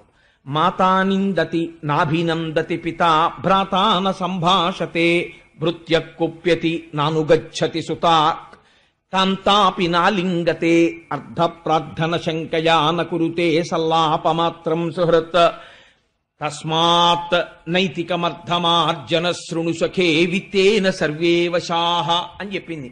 నువ్వు కానీ డబ్బు సంపాదించకపోతే ఒక ప్రమాదానికి లోనవుతావు. ఏమిటో తెలుసా? మాతానిందతి, అమ్మ అన్నదానికి అసలు తిట్టడం తెలియదు. అలాంటి అమ్మ ఒక వయసు వచ్చిన తర్వాత రూపాయి సంపాదించకపోతే తిడుతుంది. నాభినందతి పిత, తండ్రి సంతోషించి శహబాష్ అని భుజం మీద చెయ్యి వెయ్యడు. భ్రాత న సంభాషతే, అన్నదమ్ములు పలకరించరు. ఓ రూపాయి సంపాదన లేదు కానీ భోజనానికి మాత్రం గడ్డబెరుక్కి మాతో వస్తాడంటారు. భ్రాత న సంభాషతే భృత్య కుప్యతి, సేవకుడిని పిలిస్తే ఆ పిలిచావులే అవా పనులు చెప్తావు కానీ మీ అన్నయ్యలా ఓ రూపాయి గలవా అంటాడు. భృత్య కుప్యతి నానుగచ్చతి సుత, తండ్రి గారు ఇంటికి తిరిగి రాగానే కొడుకు గబగబా ఎదురొచ్చి నాన్నగారండి అని ఉత్తరీయం తీసుకుని చెంబుతో నీళ్లు ఇవ్వడు కాళ్ళు కడుక్కోవడానికి. నానుగచ్చతి సుత కాంతాపి నాలింగతే, ప్రియమార భార్య కౌగిలించదు. కాంతాపి నాలింగతే అర్ధ ప్రార్థన శంకయా నకురుతే సల్లాపమాత్రం సుహృత్. ఎంత గొప్ప మాట చూడండి. స్నేహితుడం లేదు, సుహృత్. సుహృత్ అంటే మనసెరిగిన స్నేహితుడు, చాలా మంచివాడు ఆయన. అవతల వాడిని తప్పు పట్టడానికి వీల్లేదు. కానీ కనపడ్డప్పుడల్లా డబ్బులు అడుగుతున్నాడు. అందుకని ఆయన ఈయన్ని చూస్తాడు కానీ నకురుతే సల్లాపం. ఎరా అండవు అంటే దగ్గరికి వచ్చి ఎవరే ఓ 50 రూపాయలుంటే సదరా అంటాడని భయం. అందుకని ఇలా చూసి వీడా అని, వీడు బాగుపడితే బాగుండని మనసులో అనుకుని ఇటు తిప్పుకుని ఇలా వెళ్ళవలసిన వాడు ఇలా వెళ్ళి ఇలా వస్తాడు. ఎందుకంటే ఈయనకి ఎదురవడం ఇష్టం లేక. నకురుతే సల్లాపమాత్రం సుహృత్. కాబట్టి నువ్వు డబ్బు సంపాదించనని అనకు, సంపాదించు. కానీ ఎలా సంపాదించాలో తెలుసా? తస్మాత్ నైతికమర్థమార్జన శృణు సఖే. సఖే శాస్త్రం ఎంత బాగా పిలిచిందో చూడండి. ఓ స్నేహితుడా, డబ్బు సంపాదించోయ్ కానీ తృష్ణకి లొంగకు. నైతికమర్థమార్జన శృణు సఖే. నీతి తప్పి సంపాదిస్తే దానికి బయటికి వెళ్ళడం కూడా అంత భయంకరంగా పెడుతుంది. అందుకని నైతికమర్థమార్జన శృణు సఖే విత్తేన సర్వే వశాః. ఆ డబ్బుతో నీకు సర్వము వశమవుతుంది. కాబట్టి సంపాదించు, కానీ నీతి మర్చిపోకు అని ఒక మాట చెప్తుంది. ఇప్పుడు మీరు ఒకటి గుర్తుపెట్టుకోండి. తృష్ణ పెరిగిపోయింది అనుకోండి, అర్థం లేకుండా సంపాదన సంపాదన సంపాదన. దీనికి వెంటనే అలా ఉన్న వాళ్ళు చెప్పే రెడీమేడ్ రిప్లై ఏమిటో తెలుసా అండి? ఏమండి మహాశివరాత్రి కదా, ఒకసారి శివాలయానికి వెళ్దాం వస్తారా, లేకపోతే కాసేపు భజన చేసుకుందాం వస్తారా అన్నారు అనుకోండి. వాళ్ళు ఏమంటారంటే ఇప్పటి నుంచి ఎందుకండి ఇవన్నీ అంటారు. సాధారణంగా మీకు లోకంలో ఈ మాట వినపడుతుంటుంది. ఇప్పటి నుంచి ఎందుకండి ఇవన్నీ, అనవసరం, ఇవన్నీ ఇప్పుడు అక్కర్లేదు, ఇవన్నీ రిటైర్ అయిపోయిన తర్వాత చెయ్యాలంటారు. అంటే రిటైర్ అయిపోయిన తర్వాత చెయ్యాలంటే రిటైర్ అయిపోయిన తర్వాత నువ్వు చెయ్యడానికి అంత ఆయుర్దాయం ఉంటుందని ఎవడు బాండ్ రాసి ఇచ్చాడు అసలు? ఒకవేళ ఉన్నా రిటైర్ అయిపోయిన తర్వాత గుళ్ళో కడితే నీ మనసు ఏం నిలబడుతుంది అక్కడ? సహకరించదు. ఇతపూర్వం పుణ్యం చేసిన వాడవు కాదు కాబట్టి భగవంతుడి మీద నిలబడదు. తృష్ణ తిప్పడం మొదలు పెడితే పాడైపోతావు. కాబట్టి తృష్ణకి విరుగుడు ఏది? నీ అంత నువ్వుగా తెలుసుకోగలిగితే ఒక్కటే తృష్ణకి విరుగుడు. ఏది? తృప్తి. చాలా జాగ్రత్తగా గమనించాలి మీరు ఈ మాట. తృష్ణ, తృప్తి.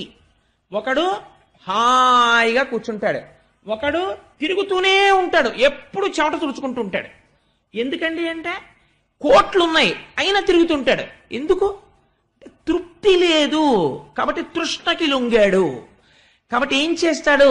అగ్నిహోత్రం వెలుగుతోంది, నెయ్యి పోసి ఆర్పుతానంటాడు. నెయ్యి పోస్తే ఆరుతుందా? నీళ్లు పొయ్యాలి. ఇంకొక ఆయన ఉన్నాడు, ఒక వయస్సు వచ్చింది, సంపాదించేశాడు, 3 తరాలు హాయిగా ఉన్నాయి, తను హాయిగా ఉన్నాడు. స్టాప్ అంటాడు. అంతే, చాలు, తృప్తి. ఇంకా నేను చేయనండి, ఇంకా నేను ఈశ్వరానుగ్రహం అంతే. నేను ఎంతమంది రాజులు వెళ్ళిపోయారండి వానప్రస్థానికి? మీరు విన్నారు కదా భాగవతంలో. చక్రవర్తులు వెళ్ళిపోయారు. కాబట్టి ఇంక నేను ఈశ్వరాభిముఖుడనైనాను, ఇక్కడ తృప్తితో కూర్చుంటాడు. ఈ తృప్తి వచ్చిందనుకోండి, తృప్తి ఉంటే తృష్ణ పట్టుకోలేదు మిమ్మల్ని. తృప్తి మీ అంతా మీరు సంపాదించుకోలేకపోయారనుకోండి, తృష్ణ పట్టుకుంటుంది. ఇది మీ చేతిలో ఉన్న విషయం. దీన్ని రామకృష్ణ పరమహంస అయితే చాలా చక్కటి కథ ఒకటి చెప్తారు. వెనకటికి ఒక ఆయనకి పొగాకు తాగడం అలవాటు. ఆయన అదేంటి, ఒక రాత్రి వేళ హోర్న వర్షం పడుతోంది. వర్షం పడుతుంటే ఆయనకి పొగాకు తాగాలనిపించింది. తాగాలనిపిస్తే ఇల్లంతా వెతికాడు, కానీ దురదృష్టవశాత్తు అక్కడ పెట్టుకున్న అగ్గిపిట్లన్నీ తడిచిపోయి. ఇప్పుడు ఆయన ఆ పొగాకు తాగకపోతే ఉండలేని స్థితి, చలిగాలికి. అందుకని ఏం చేశారంటే, ఒక దీపం ఒకటి పట్టుకుని, చేతిలో లాంతర్ పట్టుకుని, చీకట్లో వెళ్ళాలి కదా, పక్కింటికి వెళ్ళి తలుపు కొట్టి వాళ్ళని పిలిచాడు. హే స్నేహితుడా, ఒకసారి లేచిరా అన్నాడు. అంటే పాప ఆయన లేచి వచ్చి తలుపు తీశాడు. ఏమి, ఎందుకు వచ్చావు అన్నాడు. నీకు తెలుసు కదా, చలికి నా ఒళ్ళు కొంకర్లు తిరిగిపోతుంది. నేను పొగాకు తాగకపోతే నాకు ఎంత వేడి ఉపశమనాన్ని ఇవ్వదు. అందుకని మీ ఇంట్లో కొద్దిగా అగ్నిహోత్రం ఉంటే ఇయ్యి, నేను పొగాకు కాల్చుకుంటానన్నాడు. అంటే ఆయన అన్నాడు, నీ చేతిలో దీపం ఉంది కదా అన్నాడు. అంటే ఇది నీ ఇంటికి దారి చూపించడానికి అన్నాడు. కాదు, నీ పొగాకు కాల్చుకోవడానికి కూడా అది పనికొస్తుంది దీపం. నిజమే, ఒక్కసారి నేను ఆ లాంతర్కున్న గ్లాస్ డోమ్ పైకెత్తి పొగాకు అందులో వెలిగించుకుని మళ్ళీ దింపేసేయచ్చు. అదేంటి, ఇది దీపమే అనుకుని నేను ఇలా తిరుగుతున్నాను, అగ్ని కూడా దీపంలో ఉంది. స్నేహితుడాను, నాకు మంచి మాట చెప్పావు అని వెనక్కి తిరిగి దీపంతో వెళ్ళిపోయాడు. కాబట్టి తృష్ణ మీకున్నది, తృప్తి కూడా మీ దగ్గరే ఉన్నది. తృప్తి మీరు ఇంకొక చోట నుంచి తెచ్చుకోలేరు. కోటేశ్వరారింటికి వెళ్ళి తృప్తి తెచ్చుకుంటానంటే it's not a commodity for sale. అది ఎవరూ ఇవ్వలేరు మీకు. తృప్తి ఎక్కడి నుంచి రావాలి? ఇక్కడి నుంచే రావాలి. ఇక్కడి నుంచి తృప్తి వస్తే ఈ దీపమే చుట్టకాల్చుకోవడానికి కూడా పనికొస్తుందని తెలుస్తుంది. కాబట్టి ఏమైంది, ఇక్కడ తృప్తి వచ్చింది, ఇక్కడ తృష్ణ ఆగిపోతుంది. ఈ తృప్తి లేదు, తృష్ణ రగులుతూ ఉంటుంది లోపల. దేని యందైనా అంతే. ప్రయత్నపూర్వకంగా మీరు వెనక్కి తిరిగి చూసి ఒక వయసు వచ్చిన తరువాత కొన్నింటికి చెక్ పెట్టకపోతే ఆ తృష్ణ కాలుస్తూనే ఉంటుంది. కాబట్టి తృష్ణ, తృప్తి రావట్లేదు. కనీసం ఒక్కటి అండం నేర్చుకో. ఏ పని చేస్తున్నా కృష్ణ కృష్ణ కృష్ణ కృష్ణ, గోవింద గోవింద గోవింద గోవింద తిరుగు. ఏ డబ్బు కోసం తిరుగుతున్నావో ఆ డబ్బు కోసం తిరగడం మొదలెట్టు. గురువులు చాలా గమ్మత్తుగా మాట్లాడతారండి. ఎంత అందంగా మాట్లాడతారంటే, గురువు గారు ఎక్కడో పెట్టేస్తాడో చిన్న మిలిక, అంతే జీవితం మారిపోతుంది. అర్థం లేని కోరికతో ఒక ఆయన వచ్చాడు అనుకోండి, ఏమంటే నాకు అమెరికా ప్రెసిడెంట్ అయిపోవాలని కోరికగా ఉంది గురువుగారు, మీరు నన్ను ఎలా అయినా అమెరికా ప్రెసిడెంట్ చేసేయాలి అన్నాడు అనుకోండి. తెలివైన గురువు ఏమంటాడంటే, మీరు అవరు అనడం. వాడి తృష్ణ గమనిస్తాడు, గమనించి వాడి బలహీనతని అడ్డు పెడతాడు. అడ్డు పెట్టి వాడు మారేటట్టు చేస్తాడు. ఎలా చేస్తాడో తెలుసా అండి? నువ్వు తప్పకుండా అయిపోతావు. ఏమీ లేదు, రోజు స్నానం చేసి 11 మాటలు అమెరికా అమెరికా అమెరికా అను. కానీ నీకు ఈ 11 మాటలు అనేటప్పుడు కోతి జ్ఞాపకం మాత్రం రాకూడదు అన్నాడు అనుకోండి గురువుగారు. ముందు అమెరికా అందామని కూర్చోగానే నాకు కోతి మాత్రం జ్ఞాపకం రాకూడదు అనుకుంటాడు. అదే గుర్తొస్తుంది. ఎన్ని సంవత్సరాలు గురువుగారి దగ్గరికి వచ్చినా రాడు అసలు. ఇంకా మళ్ళీ ఎందుకు రాడంటే వాడికి కోతి గుర్తొస్తోంది. ఎందుకు అవుతాడు అధ్యక్షుడు? ఇది ఏమవుతుందో తెలుసా అండి? బలహీనత, కోరిక రెండు ఇక్కడే ఉన్నాయి. బలహీనతని పక్కకి తీసుకెళ్ళాడు. వాడి వెర్రి ఎక్కడితో తగ్గుతుంది అంతే. మనం ఎక్కడ అవుతాం లేరా అంటాడు కొన్నాళ్ళకి. అప్పుడు మళ్ళీ గురువుగారి దగ్గరికి వస్తే ఓరి పిచ్చాడా ఏమిటా పిచ్చ కోరికని మొదలెడతాడు గురువుగారు. కాబట్టి తృప్తితో తృష్ణని గెలవగలిగితే పర్వాలేదు. అలా గెలవలేకపోతే ఏం చెయ్యాలి అంటే, గురువులు అంటారు, ఏం పర్వాలేదయ్యా, పాపం నీకేం టైం ఉండట్లేదా, రావక్కర్లేదో, భాగవతానికి రావక్కర్లేదు, గుళ్ళోకి రావక్కర్లేదు. వాడు రమ్మన్నా రాడని వాళ్ళకి తెలుసు. కాబట్టి ఎంత అందంగా మాట్లాడతారో తెలుసా అండి? భలేవరే, మీరు సమాజానికి చాలా కావలసిన పని చేస్తున్నారండి. మీరు 93 ఏళ్ళు వచ్చేసినా గడగడ ఉనికిపోతున్నా మీరు సంపాదించండి తప్పకుండా, ఏం పర్వాలేదు. కారణజన్ముడు మళ్ళీ మీలాంటి వాడు పుట్టద్దు. కానీ మీకు తేలిక మార్గం చెప్పేస్తున్నాను. మీరు ఏ మాట మాట్లాడుతున్నా ముందోసారి గోవిందా అంటుండండి చాలు, మీరు ధరిప పడిపోతారు. ఇదేదో బాగుంది, మన పనకి అడ్డు రాదని వాడు ఏమంటాడంటే గోవిందా అంటుంటాడు. ఈ గోవింద అగ్నిహోత్రం తెలిసి ముట్టుకున్నా తెలియక ముట్టుకున్నా 6 నెలల అయ్యేటప్పటికి ఎందుకు ఈ దిక్కుమాలిన డబ్బంతా హాయిగా భాగవతానికి పోదామని అనిపించేస్తాడు గోవిందుడు లోపల నుంచి. యశోద ఏం చేసింది? మొత్తం నందవ్రజాన్ని కళ్ళు మూసేసింది తృణావర్తుడు వచ్చి. అంటే తృష్ణకి లొంగితే తిప్పేస్తుంది, గడ్డిపరకం చేసి తృష్ణ. ఏం చేశారు వీళ్ళందరూ? వీళ్ళు తృప్తి తెచ్చుకోలేదు. కృష్ణ కృష్ణ కృష్ణ కృష్ణ అని ఏడిచారంతే. కృష్ణుడు ఏం చేశాడు? తృణావర్తుణ్ణి తాను చంపాడు. చంపి తానే దక్కాడు వాళ్ళకి తప్ప వాళ్ళు దక్కించుకున్నారా? తాను దక్కాడా? తాను దక్కాడు. అలా మీరు తెలిసో తెలియకో భాగవతం వినేసి రోజు గోవింద గోవింద అండం నేర్చుకున్నారనుకోండి, ఏకశబ్ద సమ్యజ్ఞాత సృష్ట ప్రయుక్త స్వర్గే లోకే కామదుగ్భవతి, ఒక్క నామం పట్టుకుని అస్తమాన ఆ నామం చెప్పడం మొదలెట్టారనుకోండి, అదే మిమ్మల్ని భగవంతుడిని మీ దగ్గరికి తీసుకొచ్చి మీ బుద్ధిని మార్చి మిమ్మల్ని సక్రమమైన మార్గంలోకి తిప్పేస్తుంది. తిప్పేసి ఏది గెలవలేక జీవితం పాడైపోతుందో దాన్ని గెలవగలిగిన మార్గాన్ని ఈశ్వరుడు ఇచ్చేస్తాడు. అస్తమానం ఒకటే అంటాడు, ఎందుకు? తృప్తి లేకపోతేనో అవన్నీ, నాకు ఇక్కడే ఉంది తృప్తి. నా అంత చక్రవర్తి ఎక్కడున్నాడు? నేను హాయిగా తృప్తిగా ఉన్నాను కాబట్టి నాకు ఇంకేం కావాలి అంటాడు. అంతే. ఎంత హాయి చూడండి అందులో. అందుకే శంకర భగవత్పాదులు అంటారు, గోచీ పెట్టుకున్నవాడంత అదృష్టవంతుడు ప్రపంచంలో ఎక్కడున్నాడన్నారు సన్యాసులను ఉద్దేశించి. వాళ్ళు అన్నీ విడిచిపెట్టేస్తారు. మాకేం కావాలి, మాకేం అక్కర్లేదు అంటారు. అన్నీ వదిలేసి నేను ఒక్కడే ఉన్నానని హాయిగా కూర్చుంటారు. అందులో ఉంది ఐశ్వర్యం అంతా. సరే, కాబట్టి ఈ తృణావర్తోపాఖ్యానం మనకి ఇంతటి గొప్ప విషయాన్ని ప్రతిపాదన చేస్తుంది. ఇది అయిపోయిన తరువాత ఈ తృణావర్తోపాఖ్యానము పూర్తి అయి కథగా విన్నా మంచిదే, లేదు తృణావర్తోపాఖ్యానము పూర్తయిపోయి అందులో ఉన్న రహస్యము మీ మనసుని పట్టిందనుకోండి, మీకు ఒక పెద్ద సమస్యకి విరుగుడు దొరికిపోయినట్టే. కాబట్టి ఏమైంది? ఇప్పుడు ఈ తృణావర్తోపాఖ్యానంలో ఏం చెప్తున్నాం మనం? ఆ భగవంతుడి యొక్క నామము రూపము ఇక్కడ పట్టుకుంటే చాలు అని కదా చెప్తున్నాం. ఇది పరమాత్మ యొక్క సౌజన్యం అంటే. ఆయనకి ఏం అవసరం అండి? నిజంగా ఆయన ఓ పసిపిల్లవాళ్ళ ఈ భూమి మీద పాకి, ఓ పసిపిల్లవాళ్ళ ఆవులతో తిరిగి ఇవన్నీ ఆయన చెయ్యాలా? చెయ్యక్కర్లేదు. కానీ కృష్ణుడు ఉయ్యాలలో పడుకున్నాడు, కృష్ణుడిని ఉయ్యాలలు ఊపారు, ఇవన్నీ నేను అన్నాను అనుకోండి, మీ అందరూ ఎంతో సంతోషపడిపోయి నిజంగా కృష్ణుడు ఇక్కడ కనపడ్డాడండి, మాకు ఎంత సంతోషంగా ఉందో అంటారు. అది దానికి ధన్యత. అంటే ఇన్ని జన్మలలో జరగనిది ఇప్పుడు ఇక్కడ మనస్సు కృష్ణుణ్ణి పట్టుకుంది. పట్టుకోవడం చాలా ఉద్ధరించేస్తుంది. దానికోసం ఎంత ఆశ్చర్యకరమైనటువంటి లీల చేశాడో చూడండి పరమాత్మ. బలరాముడు కృష్ణుడు కలిసి జానుభాగముల హస్తంబుల వీడ్వడ నిడుచు దిగ్గన బోదురింతనంత అవ్వల పయ్యదలంది జవ్వాడుచు రాల క్రేపుల తోకలమి పట్టి విడువనేరకవాని వెనువెంట దరుగుదు రప్పంకములదుడు కడరజొత్తు ఎత్తి చన్నిచ్చుచో నిరుదెస పాలిండ్లు చేతుల పొడుకుచు చేపు కలుగు దూటుదురు గ్రుక్కకు దూరమగుచు ఆడుదురు మృద్దు పల్కుల వ్యక్తములుగా కర్రములంఘ్రములు నల్లార్చి కదలుపుదురు రామకృష్ణులు శవరతుల తగిలి. కృష్ణ పరమాత్మ బలరాముడు వీళ్ళిద్దరికీ పాకడం వచ్చింది. భూమి మీద పాకుతున్నారు. పాకేటటువంటి పిల్లల దగ్గర ఒక గమ్మత్తు ఉంటుంది. వాళ్ళు పాకేటప్పుడు ఇలా ఎత్తి పాకరు కదా, ఇలా పెట్టి పాకుతారు. భూమి మీద చూస్తూ పాకుతూ ఉంటారు.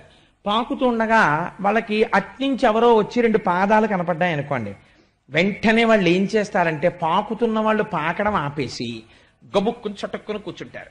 కూర్చుని ఇలా రెండు తల పైకెత్తి చూస్తారు.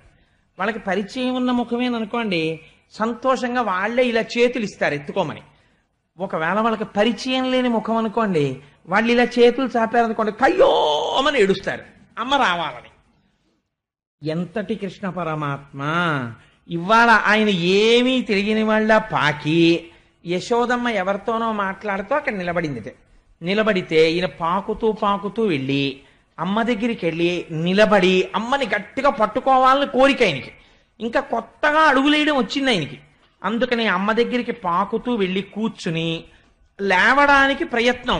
పిల్లలకి నడకొచ్చినప్పుడు లేస్తున్నప్పుడు చూడాలి వాళ్ళ చిత్రం. 80 ఏళ్ళు వచ్చిన వృద్ధుడు ఎలా లేస్తాడో అలా లేస్తారు. జాగ్రత్తగా ముందు పాదాల దగ్గర రెండు చేతులతో పట్టుకుని ఇలా ఇలా ఇలా ఇలా పైకి తీసి మోకాళ్ళ మీద చేతులు వేసుకుని ఇలా ఒంగుని కొంచెం నడుము ఎత్తుతారు. ఒక్కొక్కసారి అలా ఉండగానే ఊగిపెట్టి డబేళ్ళ కనబడిపోతారు. మళ్ళీ ఇలా చేతులు మెల్లగా తొడల మీదకి తెచ్చుకుని నడుము మీదకి లేచి ఇలా నిలబడతారు. నిలబడి బుడిబుడి అడుగులు తడబడే ముందు వాళ్ళకి ఎంత సంతోషమో మేము నిలబడిపోయామని. అమ్మ ఎదురుగుందా ఉందనుకోండి, వాళ్ళకి ఇంకా కల్పవృక్షం ఉన్నట్టే. అమ్మ పమిట కొంగు గట్టిగా పట్టేసుకుని నోట్లో పెట్టేసుకుని అమ్మ కాళ్ళల్లో బుర్ర పెట్టేసి ఓ కూతలు కూసేసి ఆడేసుకుంటారు.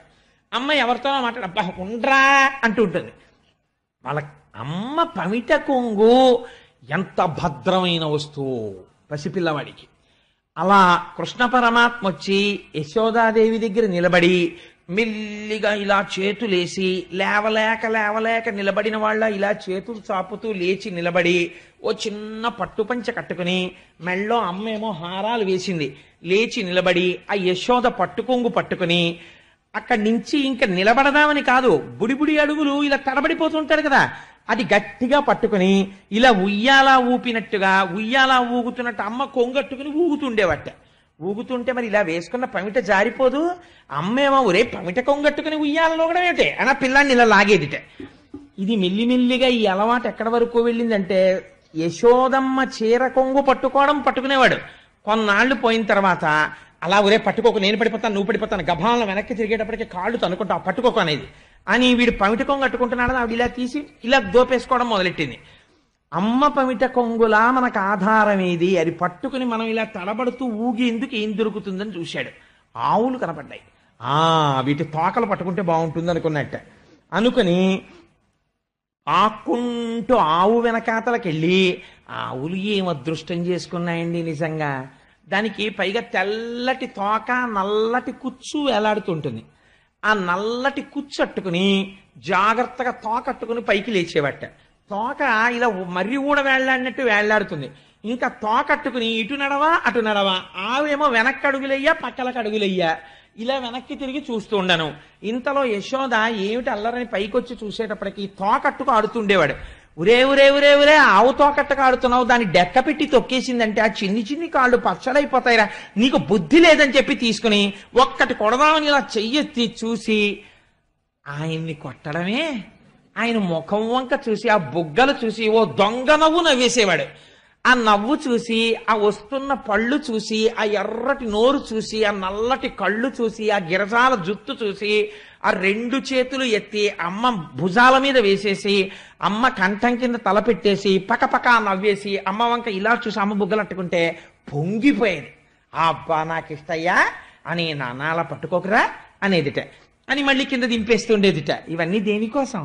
ఇక్కడ మనకి నిలబడ్డం కోసం ఆయన చేసిన ప్రయత్నం. ఇలా అయితే వీళ్ళు బాగా నన్ను లోపల పెట్టుకుంటారని ఇంత అల్లరి చేశాడు ఆయన అని. అలా పరమాత్మ యశోదతో ఆడుకున్నాడు కృష్ణావతారంలో.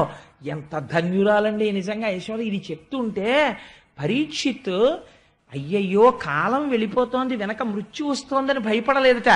అమ్మో భాగవతం వినడం పూర్తి అవ్వకుండా వెళ్ళిపోను కదా అని బెంగపెట్టుకున్నట్ట.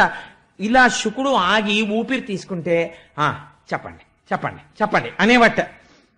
తనకి మృత్యువు భాగవతం పూర్తవకుండా వచ్చేస్తుందేమోనని. అంటే కృష్ణ కథ ఎంత ఆనందంగా ఉండేదో ఆయనకి దశమస్కందం దగ్గరికి వచ్చేటప్పటికి.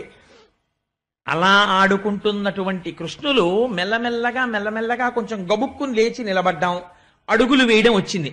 తడవాడిరి బలకృష్ణులు తడవాడిరి వారి చూచి తగరంబాదుల్ తడవాడిరరులు భయమున్న తడవాడిరి వారి చూచి మునులను వేట్కన్ అంటారు పోతన గారు.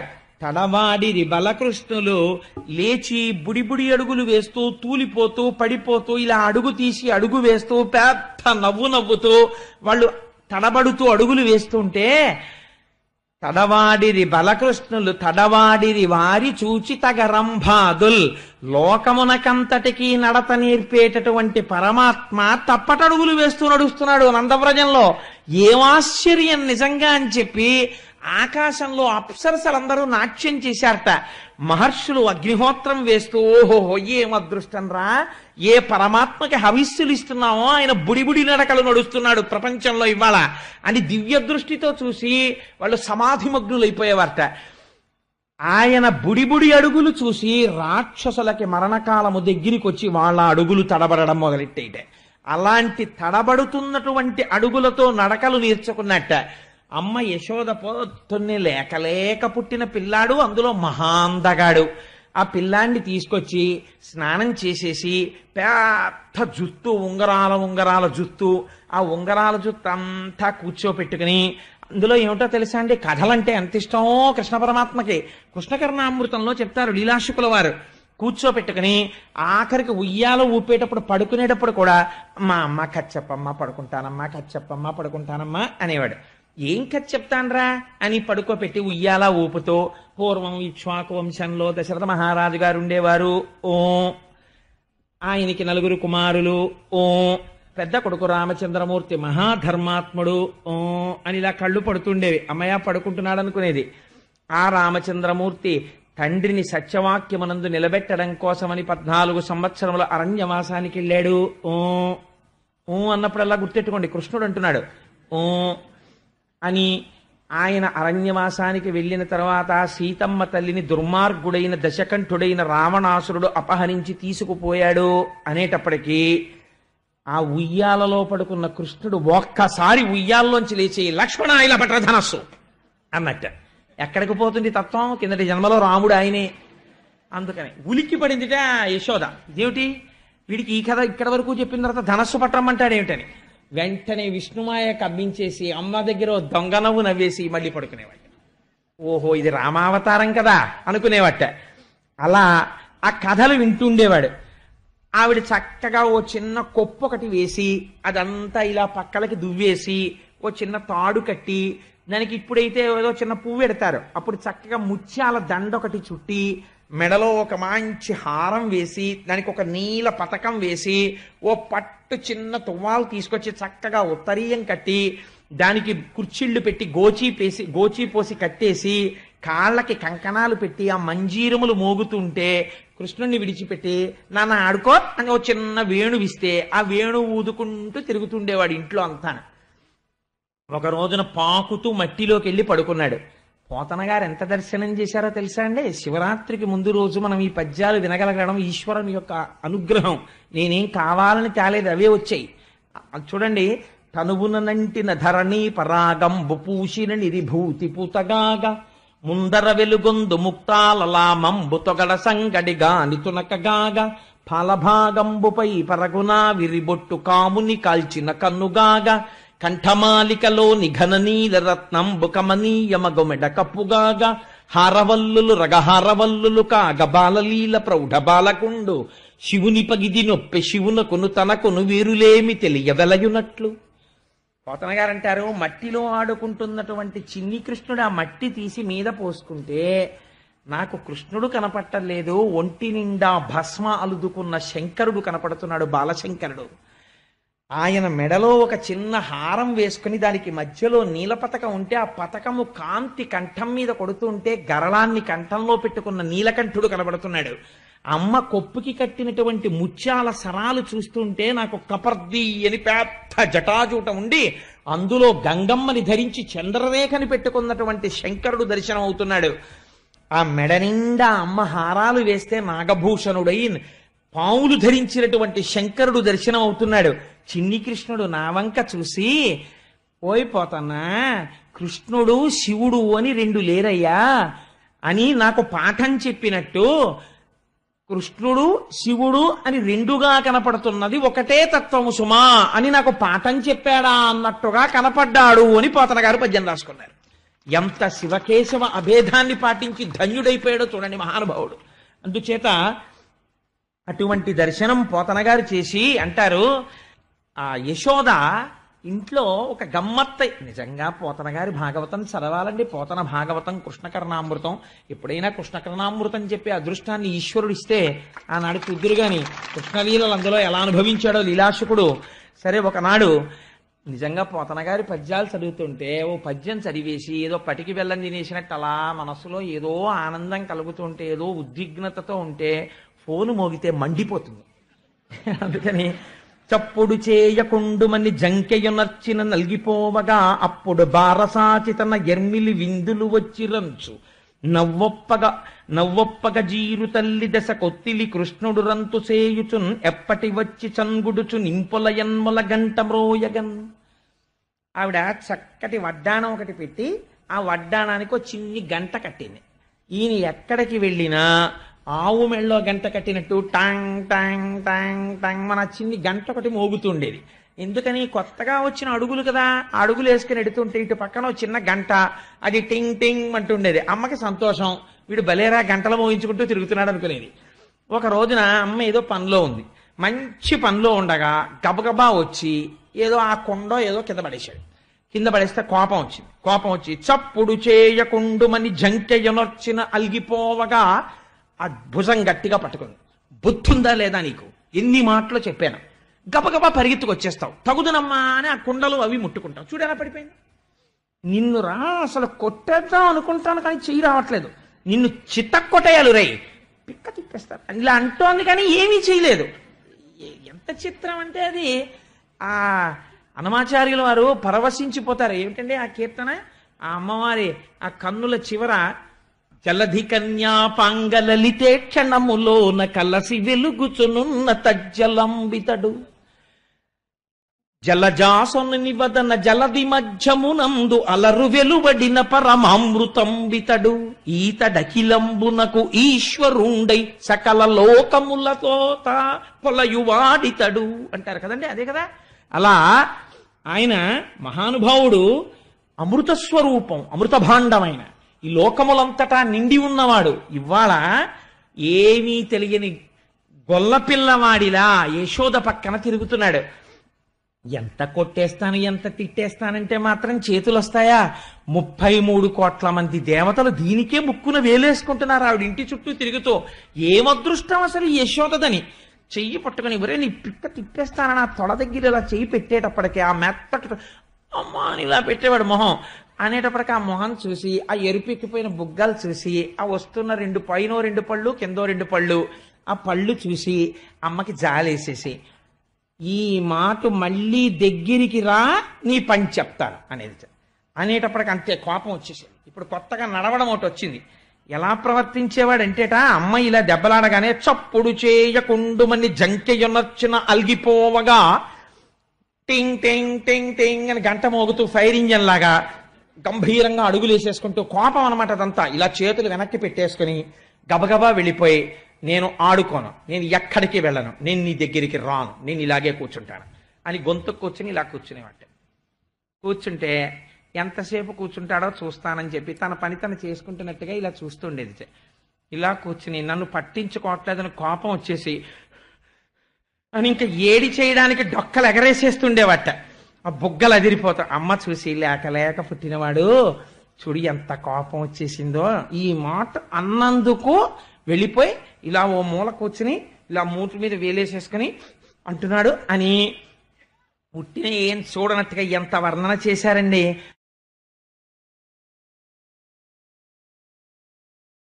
అప్పుడు బారసాచి తన ఎర్మిలి విందుల వచ్చిరంచు ఇలా వెనక్కి తిరిగి కృష్ణుడు అక్కడ ఉన్నాడని చూడనట్టుగా ఉట్టినే కాసేపు అలా ఏదో తిరిగినట్టు తిరిగి ఇలా డబ్బా తీసి ఎడీనా చిన్ని కిట్టయ్యా అని డబ్బా అక్కడ పెట్టేసి ఉట్టినే కావాలని అక్కడ ఉన్నటువంటి ఓ చిన్న ఏదో ఓ చీర ఆరేసి ఉంటే చీర పక్కకి తీసి ఏడబ్బా నా చిన్ని కృష్ణుడు ఎక్కడికి వెళ్ళిపోయాడు, నా కన్న తండ్రికి నా మీద కోపం రాదే, నేను పిలవగానే వచ్చేస్తాడే, అమ్మంటే వాడికి అంత ఇష్టం, నేను ఏమన్నా పట్టించుకోడు, నాన్న కన్నయ్య అన్నానంటే చాలు ఎక్కడున్నా పరిగెత్తుకొచ్చేస్తాడు నా తండ్రి, చూడు నేను ఎలా పిలుస్తానో నా చిన్ని నాన్నని అని కళ్ళు మూసుకుని ఇలా చేతులు చాపి పోతన గారు వర్ణిస్తారు. అప్పుడు బారసాచితన ఎర్మిలి పరమ ప్రేమతో కళ్ళు మూసుకుని ఇలా చేతులు చాపి వచ్చేస్తున్నాడు వచ్చేస్తున్నాడు వచ్చేస్తున్నాడు చిన్ని గిట్టయ్య వచ్చేస్తున్నాడు చిన్ని గిట్టయ్య వచ్చేస్తున్నాడు అనేటప్పటికి ఆ మూల ఇలా కూర్చున్నవాడు ఇలా చేయి తీసేసి ఇలా నవ్వేసి పొంగిపోయి పరిగెత్తుకుంటూ టింగ్ టింగ్ టింగ్ టింగ్ టింగ్ టింగ్ వినపడిపోతుంది వచ్చేస్తున్నాడని వచ్చేసి అమ్మ 2 చేతుల్లో పడిపోయి అమ్మ వచ్చేసానమ్మా నీ కన్నయ్యను వచ్చేసాననేవాట. అనేటప్పటికీ నాకు తెలిసిన నువ్వు వచ్చేస్తామని పొంగిపోయి ఆ ఆనందంలో పాలు చేపుకొచ్చేసి ఒళ్ళో పడుకోబెట్టుకుని పాలు ఇచ్చేసేది. ఏమీ తెలియని వాళ్ళ పాలు తాగేసి అమ్మ వంకు ఇలా ఓ దొంగ చూపు చూసేసి సంతోషపడిపోయి టింగ్ టింగ్ అని గంట కొట్టుకుంటూ బయటకు వెళ్ళిపోయేవాడు.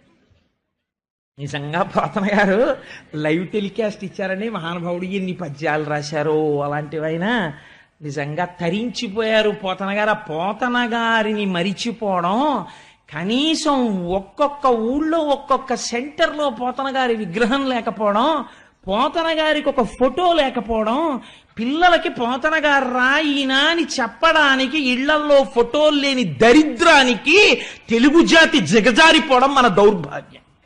అంతటి మహానుభావుడైన అమ్మ దగ్గర ఇంత అమాయకంగా నటించిన వాడు అమ్మని మభ్యపెట్టి వల్లవ గృహనవనీతములెల్లను భక్షించి వచ్చి ఎరుగని భంగిన్ తల్లిగదిసి చిట్టాడుచు అల్లనచను బొవ్వ పెట్టు అవ్వాయనుచున్. అందరిళ్లలోకి వెళ్ళిపోయేవాట. ఇప్పుడు అమ్మ ఇంకా నమ్మేసింది కదా, అందుకని వెళ్ళిపోయి గబగబా అన్ని ఇళ్లలో ఉన్న వెన్న నెయ్యి అన్ని తినేసేవాడు. తినేసి ఆయనది ఏం సామాన్యమైన బొజ్జండి, అందులో అన్ని లోకాలు ఉన్నాయి. అమ్మ నమ్మకుండా ఉండాలని మూతంతా తుడిచేసుకునేవాట. బయటే శుభ్రంగా ఆడుకుని వచ్చిన వాళ్ళ ఆ మట్టి అవి చేతులకి ఒంటికి బాగా పూసేసుకుని బయటే ఒరే గుప్చిప్ ఎవరు చెప్పకండి అనేవాడు అని ఆ ఆకులకి అలమలకి తుడిచేసేవాడు. ఆవులకి రాసేసేవాడు ఆ వెన్న నెయ్యిని. రాసేసి ఇంట్లోకి వస్తూనే ఒంటి తలుపులు అవన్నీ మధ్యలో ఇలా అడ్డంగా ఉండి ఆ తలుపు ఇలా తోస్తా, అమ్మ ఆకలేసేస్తోందమ్మా బువ్వ పెట్టమ్మా, అమ్మ నాకు బువ్వ పెట్టమ్మా అంటూ ఇంట్లోకి వచ్చేవాడు.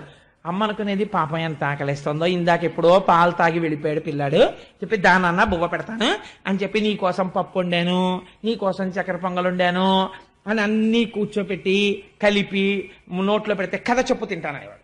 మళ్ళీ ఇదోటి లంచం, ఓ కథ ఏదో. అప్పుడు స్వామి మత్స్యావతారం ఎత్తారు అంటే ఏమీ తెలియని వాళ్ళ అంటూ గుటుక్కుని మింగేస్తే అంతా పెట్టేసి ఏ గొల్ల కాంతలో వచ్చి చూసేశారేమోనని ఆవిడికి బెంగ. ఆఖరణం ముద్దిలా ఉప్పు తీసేసి ఇరుగు దృష్టి పొరుగు దృష్టి వాళ్ళ దృష్టి వీళ్ళ దృష్టి అన్ని పటాపంచలు అయిపోవాలని తీసుకెళ్లి వీధిలో పారేసి నాన్న మూతి కడిగేసుకొని మూతి కడిగేసి కాసేపు బొజ్జ పైకొచ్చింది దృష్టి తగులుతుంది అందుకని చెప్పి పై వరకు కట్టేసుకుని పడుకో కాసేపు అని పడుకోబెట్టేసి ఏం చేసి వచ్చాడు, ఊళ్ళో వెనలని తినేసి వచ్చాడు. ఈ పిచ్చి తల్లి అనుకునేది పాపం నేను పెట్టిన పువ్వే తిన్నాడు బొజ్జ పైకొచ్చిందని దృష్టి తగిలేస్తుంది అనుకునేది ఈవిడే. ఎంత నిజంగా ఎన్ని విన్యాసాలు చేశాడండి దశమస్కంధంలో. ఈలోగా రావలసిన వాళ్ళందరూ రానే వచ్చేసారు. శివరాత్రి నాడు భక్తులు గుడికి వచ్చేసినట్టు వచ్చేసారు అందరూ. వచ్చేస్తే ఆవిడ అనుకుంది ఏమిటి ఇంతమంది వచ్చారు ఇవాళ మధ్యాహ్నం మా ఇంటికి టీవీలో ఏమైనా సీరియల్లా ఏమిటి అనుకుని ఏమిటమ్మా మీ అందరూ వచ్చారు అని అడిగేది. అడిగేటప్పటికి పడుకోమంది కదా లోపల అని రెండని ఆవిడకి ఏం తెలిసి ఎందుకు వచ్చారో రండి కూర్చోండి అంది అమ్మలక్కాలని అని తను కూడా కూర్చుంటే ఆయన వచ్చి చక్కగా కృష్ణ పరమాత్మ అమ్మ నేను నీ దగ్గరే పడుకుంటానమ్మా అని చెప్పి ఒళ్ళోకి వచ్చి పడుకుని ఎప్పుడూ అమాయకత్వం ఒకటి అమ్మ పవిట కొంగు తీసి వేలుకు చుట్టేసుకుని ఇలా నోట్లో పెట్టుకు చప్పరిస్తున్న వాళ్ళ మాట్లాడుతుంటే వాళ్ళ వంక అమ్మ వంక వాళ్ళ వంక అమ్మ వంక చూస్తుండేవాడు. మీరు చూద్దురుగా, నేను అబద్ధం చెప్పట్లేదు, పద్యాలు చూద్దురు కానీ మీరు అలా పడుకుంటే అదో సంతోషం. కొడుకు ఒళ్ళో పడుకున్నాడని సంతోషంగా వచ్చిన వాళ్ళందరినీ ఏమిటమ్మా మీరందరూ ఇలా వచ్చారు అని అడిగింది. ఇంకా కంప్లైంట్ సెల్ మొదలు, గ్రీవెన్స్ సెల్. ఈవిడికి ఆ సంగతి తెలియదు పాపం. ఈయన ఏ ఇంట్లో తిన్నా వెన్న నెయ్యి తింటాడు. మీరు ఇది బాగా జ్ఞాపకం పెట్టుకుంటే నేను ఒక రహస్యం చెప్పేసి ఆ చోరలీల గురించి ఆ వర్ణన చేస్తానంటే దాన్ని చెప్పే ప్రయత్నం చేస్తాను. చూడండి, కృష్ణుడు ఎప్పుడు తిన్న వెన్న తింటాడు. ఎందుకు తింటాడు మీరు ఆలోచించండి. ఏం వాళ్ళ ఇళ్లలో ఎక్కడ జంతికలో చెగోడీలో అలాంటివి ఉండవా కజ్జికాయలోను? అంటే వెన్నే తినడానికి ఒక కారణం ఉంది. వెన్న అనగా ఏమి అంటే మొదట మీ అంత మీరుగా చేసుకోవలసినటువంటి ప్రయత్నంతో ఏర్పడేటటువంటి మనస్సు నిర్మలమైన మనస్సు. ఈ నిర్మలత్వం ఎవ్వరూ తేలేరు. మీ అంతట మీరు ఈశ్వర కథాశ్రవణం చేసి భగవంతుణ్ణి మనస్సుకి ఆలంబనమిచ్చి రాగద్వేషాలకు అతీతంగా మనస్సుని ప్రశాంతంగా ఉంచుకోవాలి. ఇలా నిర్మలంగా ఉన్నటువంటి మనస్సుని పాలకుండ అని పిలుస్తారు. ఆయన మనస్సు పాలకుండండి అంటారు. నిర్మలమైన మనస్సే పాలు. ఇప్పుడు ఈ నిర్మలమైన మనస్సు అలా నిలబడుతుంది. నిలబడ్డంలో ఇప్పుడు దీనికి ఈశ్వరుణ్ణి తీసుకొచ్చి మీరు ఆలంబనం ఇచ్చారనుకోండి, అది పొంగిపోవడం మొదలెడుతుంది. భక్తితో కూడిన కర్మాచరణము, ఎంతో సంతోషమైనటువంటి పూజ చేయడం మొదలు పెడతారు. పూజ ఎప్పుడూ బర్డెన్ కాకూడదు. పూజ చేస్తుంటే దానికి పొంగు రావాలి. అబ్బా మళ్ళీ చెయ్యాలనిపించాలి తప్ప భగవంతుడి కోసం ఏదైనా వదిలేస్తాననేంత పూనికి రావాలి. అలా ఉండాలి పూజ అంటే. మీరు చూడండి, వెంకటాచల సుప్రభాతంలో ఒక మాట ఉంటుంది. తద్గో పురాగ్రశిఖరాన్ని నిరీక్షమాణా స్వర్గాపవర్గ పదవీం పరమాం శ్రయంతః మర్త్యా మనుష్య భువనే మతిమాశ్రయంతే శ్రీ వెంకటాచలపతే తవ సుప్రభాతం. వెంకటాచలంలో తెల్లవారుజామున 4 గంటలు 3 గంటల సమయంలో ఆ ఫ్లడ్ లైట్ల కాంతిలో స్వామివారి బంగారు విమానం పసుపచ్చటి రంగులో మెరిసిపోతుంటుంది. మీరు ఆ వైకుంఠం క్యూ కాంప్లెక్స్కి వెళ్ళడానికి మెట్లెక్కి కుడిపక్కకి తిరుగుతున్న దగ్గర నిలబడి ఆ లోపలికి చూస్తే స్వామివారి పచ్చటి విమానం మంచులో మెరిసిపోతూ కనపడుతుంటుంది. పొద్దున్నే దేవేంద్రుడు దేవతలందరినీ తీసుకొస్తాట. చతుర్ముఖ బ్రహ్మగారు సుప్రభాతంలో స్వామి కాళ్ళు కడుగుతారు. అది బ్రహ్మతీర్థం అని సుప్రభాతం టికెట్ హోల్డర్లకు ఇస్తారు. అప్పుడు దేవతలందరికీ దర్శనం ఇప్పిస్తాడు ఇంద్రుడు. వెళ్ళి చూసి రండిరా అంటాడు. యోషా గణైన విరదగ్ని విమధ్యమాని ఘోషాలయేషు దిమంధన తీవ్ర ఘోషాః.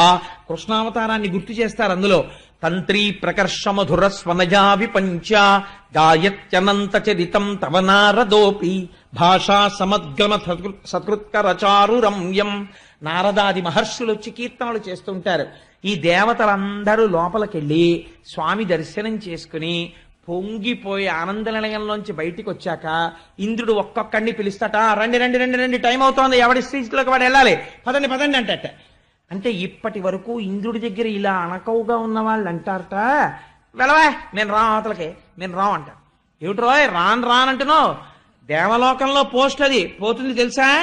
కంకణం వేయించుకోకుండా రోజు దర్శనం ఇప్పిస్తున్నాను, పోస్ట్లో ఉన్నావు కాబట్టి రా అంటాట. అంటే వాళ్ళంటారట, వెళ్ళవా ఎవడకు కావాలి నీ పోస్టు, తీసేస్తే తీసే, ఇదిగో ఇప్పుడే వీఆర్ఎస్కి అప్లికేషన్ ఇచ్చేసాను, యాక్సెప్ట్ చేసాయి, గొడవ వదిలిపోతున్నాయి. నాకు ఆ పెన్షన్ బెనిఫిట్ కూడా అక్కర్లా, దేవేంద్ర సహాయ నిధికి రాసేశాను, నువ్వు తీసేసుకో. ఎప్పుడైనా ప్రకృతి విపత్తులు వస్తే నీ ప్రజలకి పనిచేసుకో, దేవతలకి, నాకు అక్కర్లా రూపాయి. నేనేం చేస్తానో తెలుసా?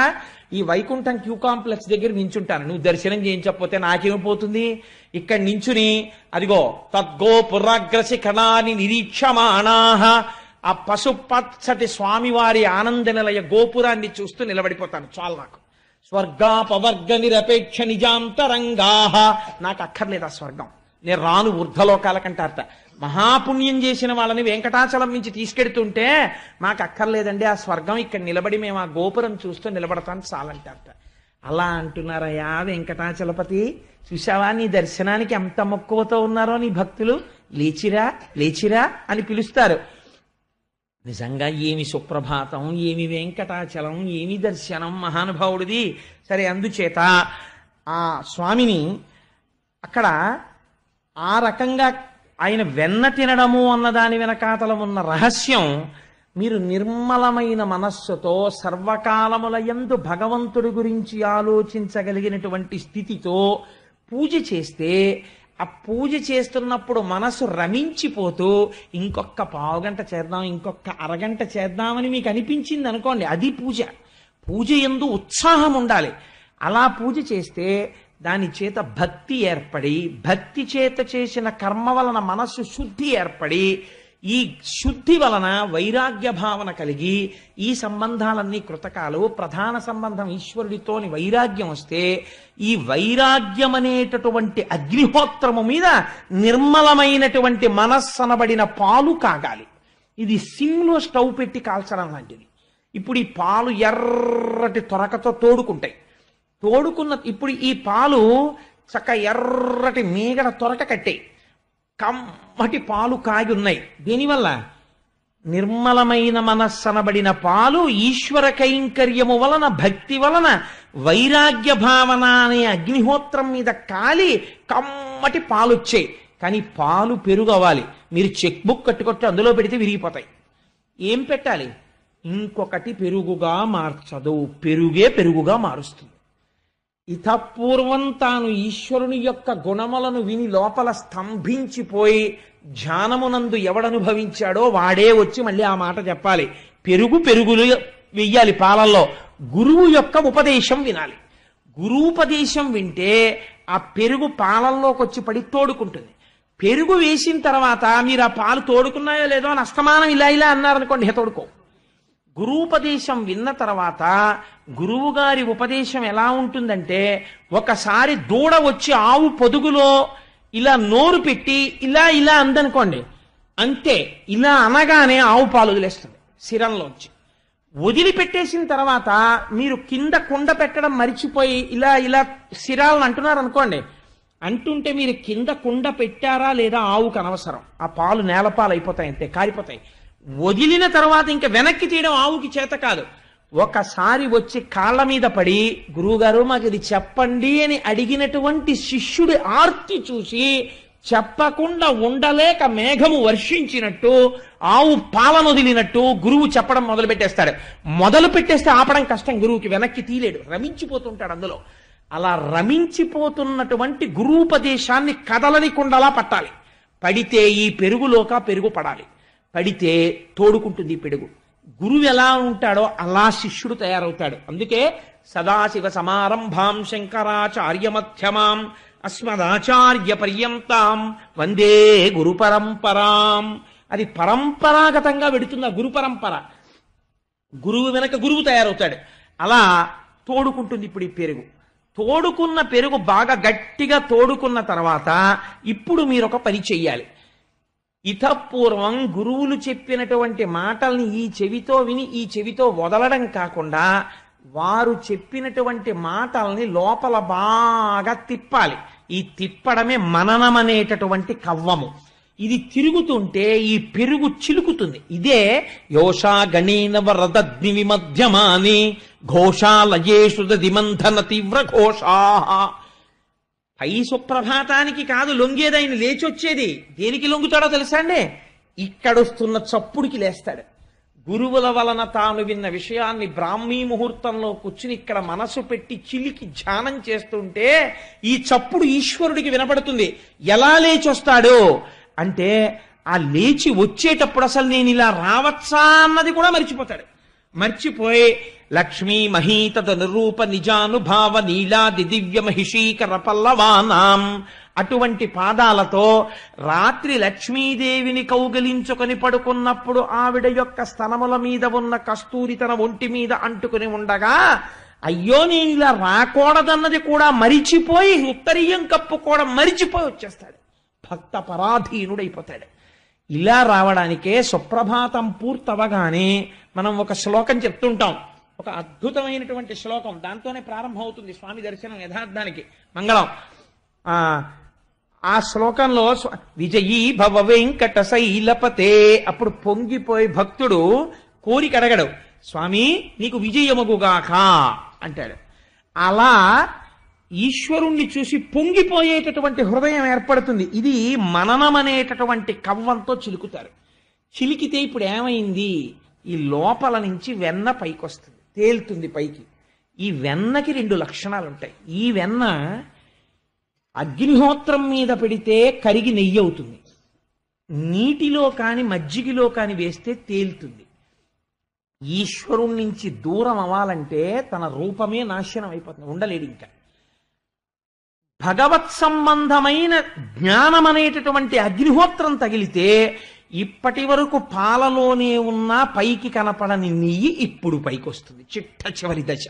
నెయ్యి ఎక్కడుంది? పాలలో ఉంది. పాలని నెయ్యిగా మీరు తీసుకురావాలంటే ఇదంతా జరగాలి.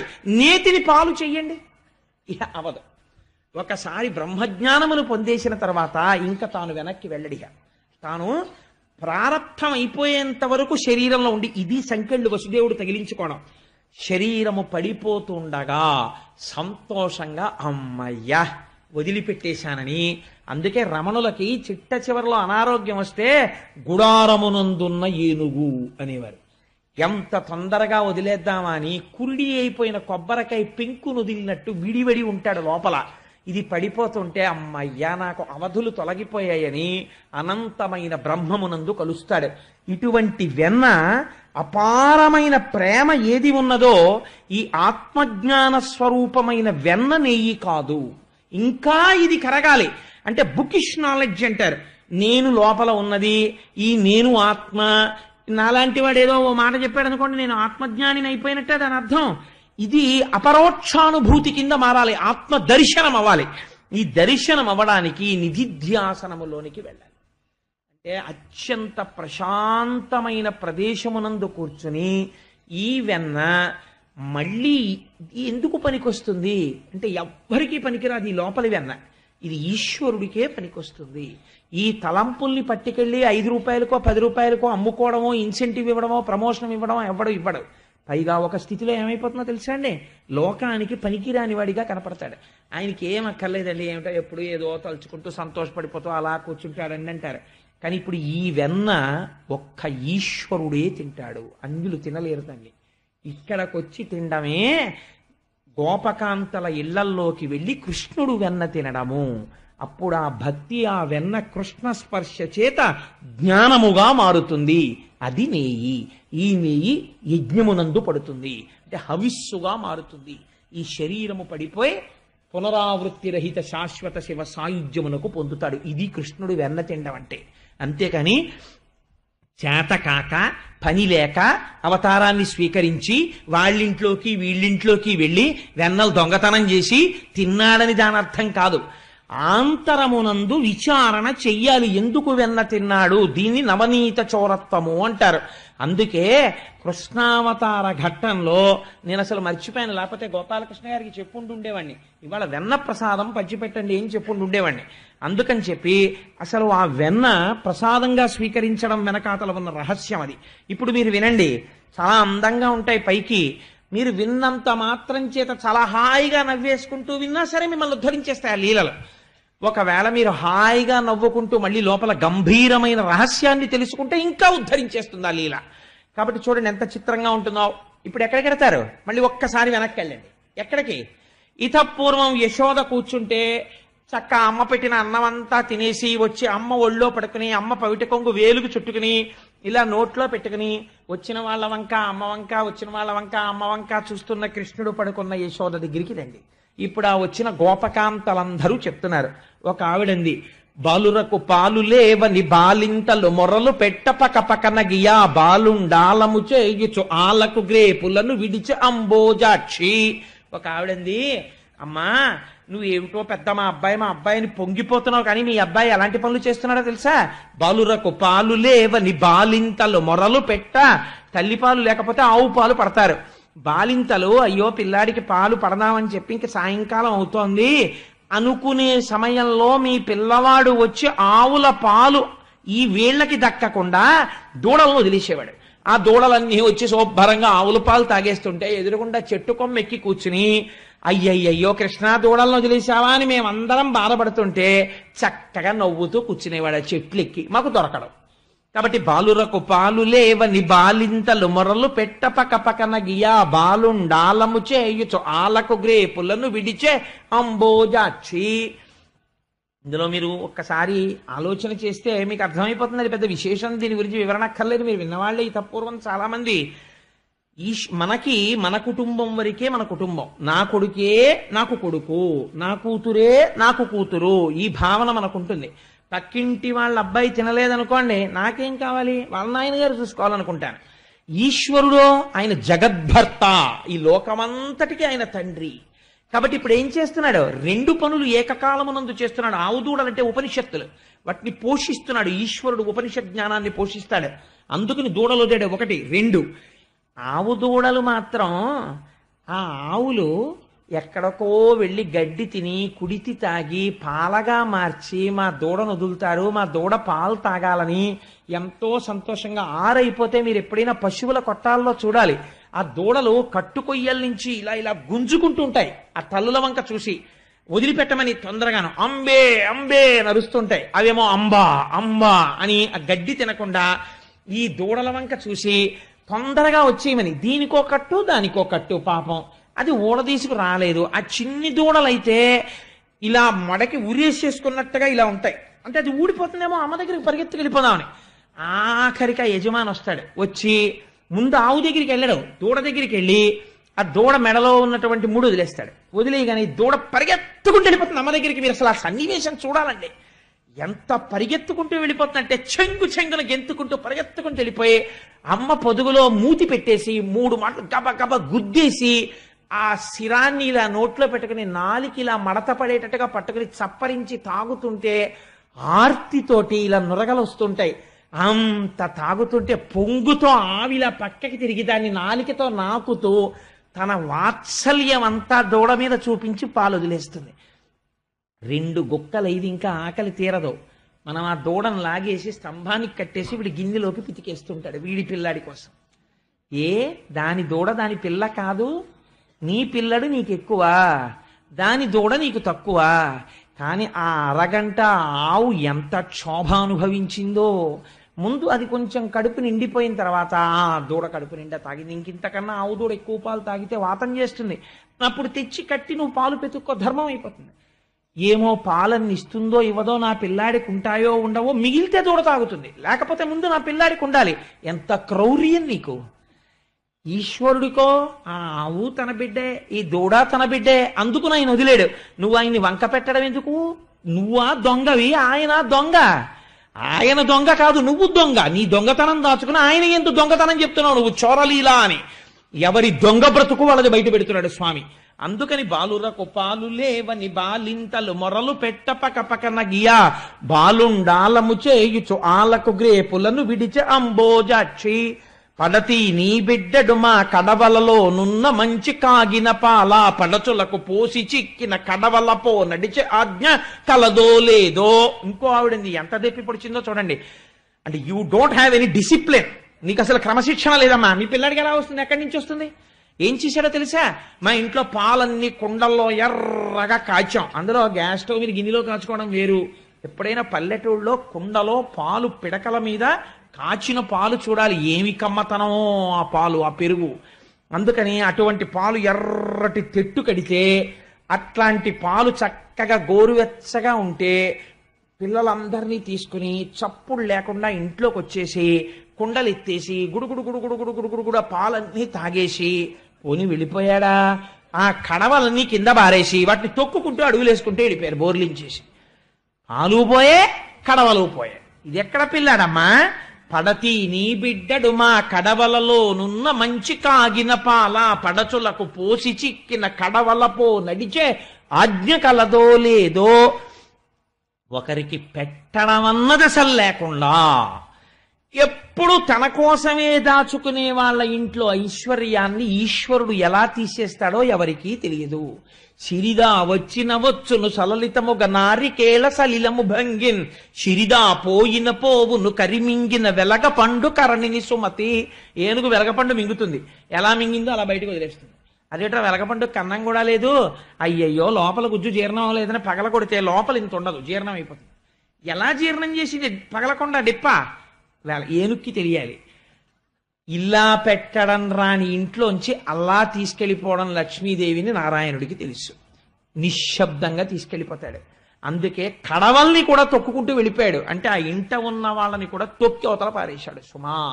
కాబట్టి ఇలా పెట్టడం నేర్చుకో, నీ జీవితం వృద్ధిలోకి వస్తుంది. ఇలా నువ్వు ఏది పెట్టావో అదే నీకు ఆస్తి, అది నిన్ను కాపాడుతుంది, ఆ పుణ్యం.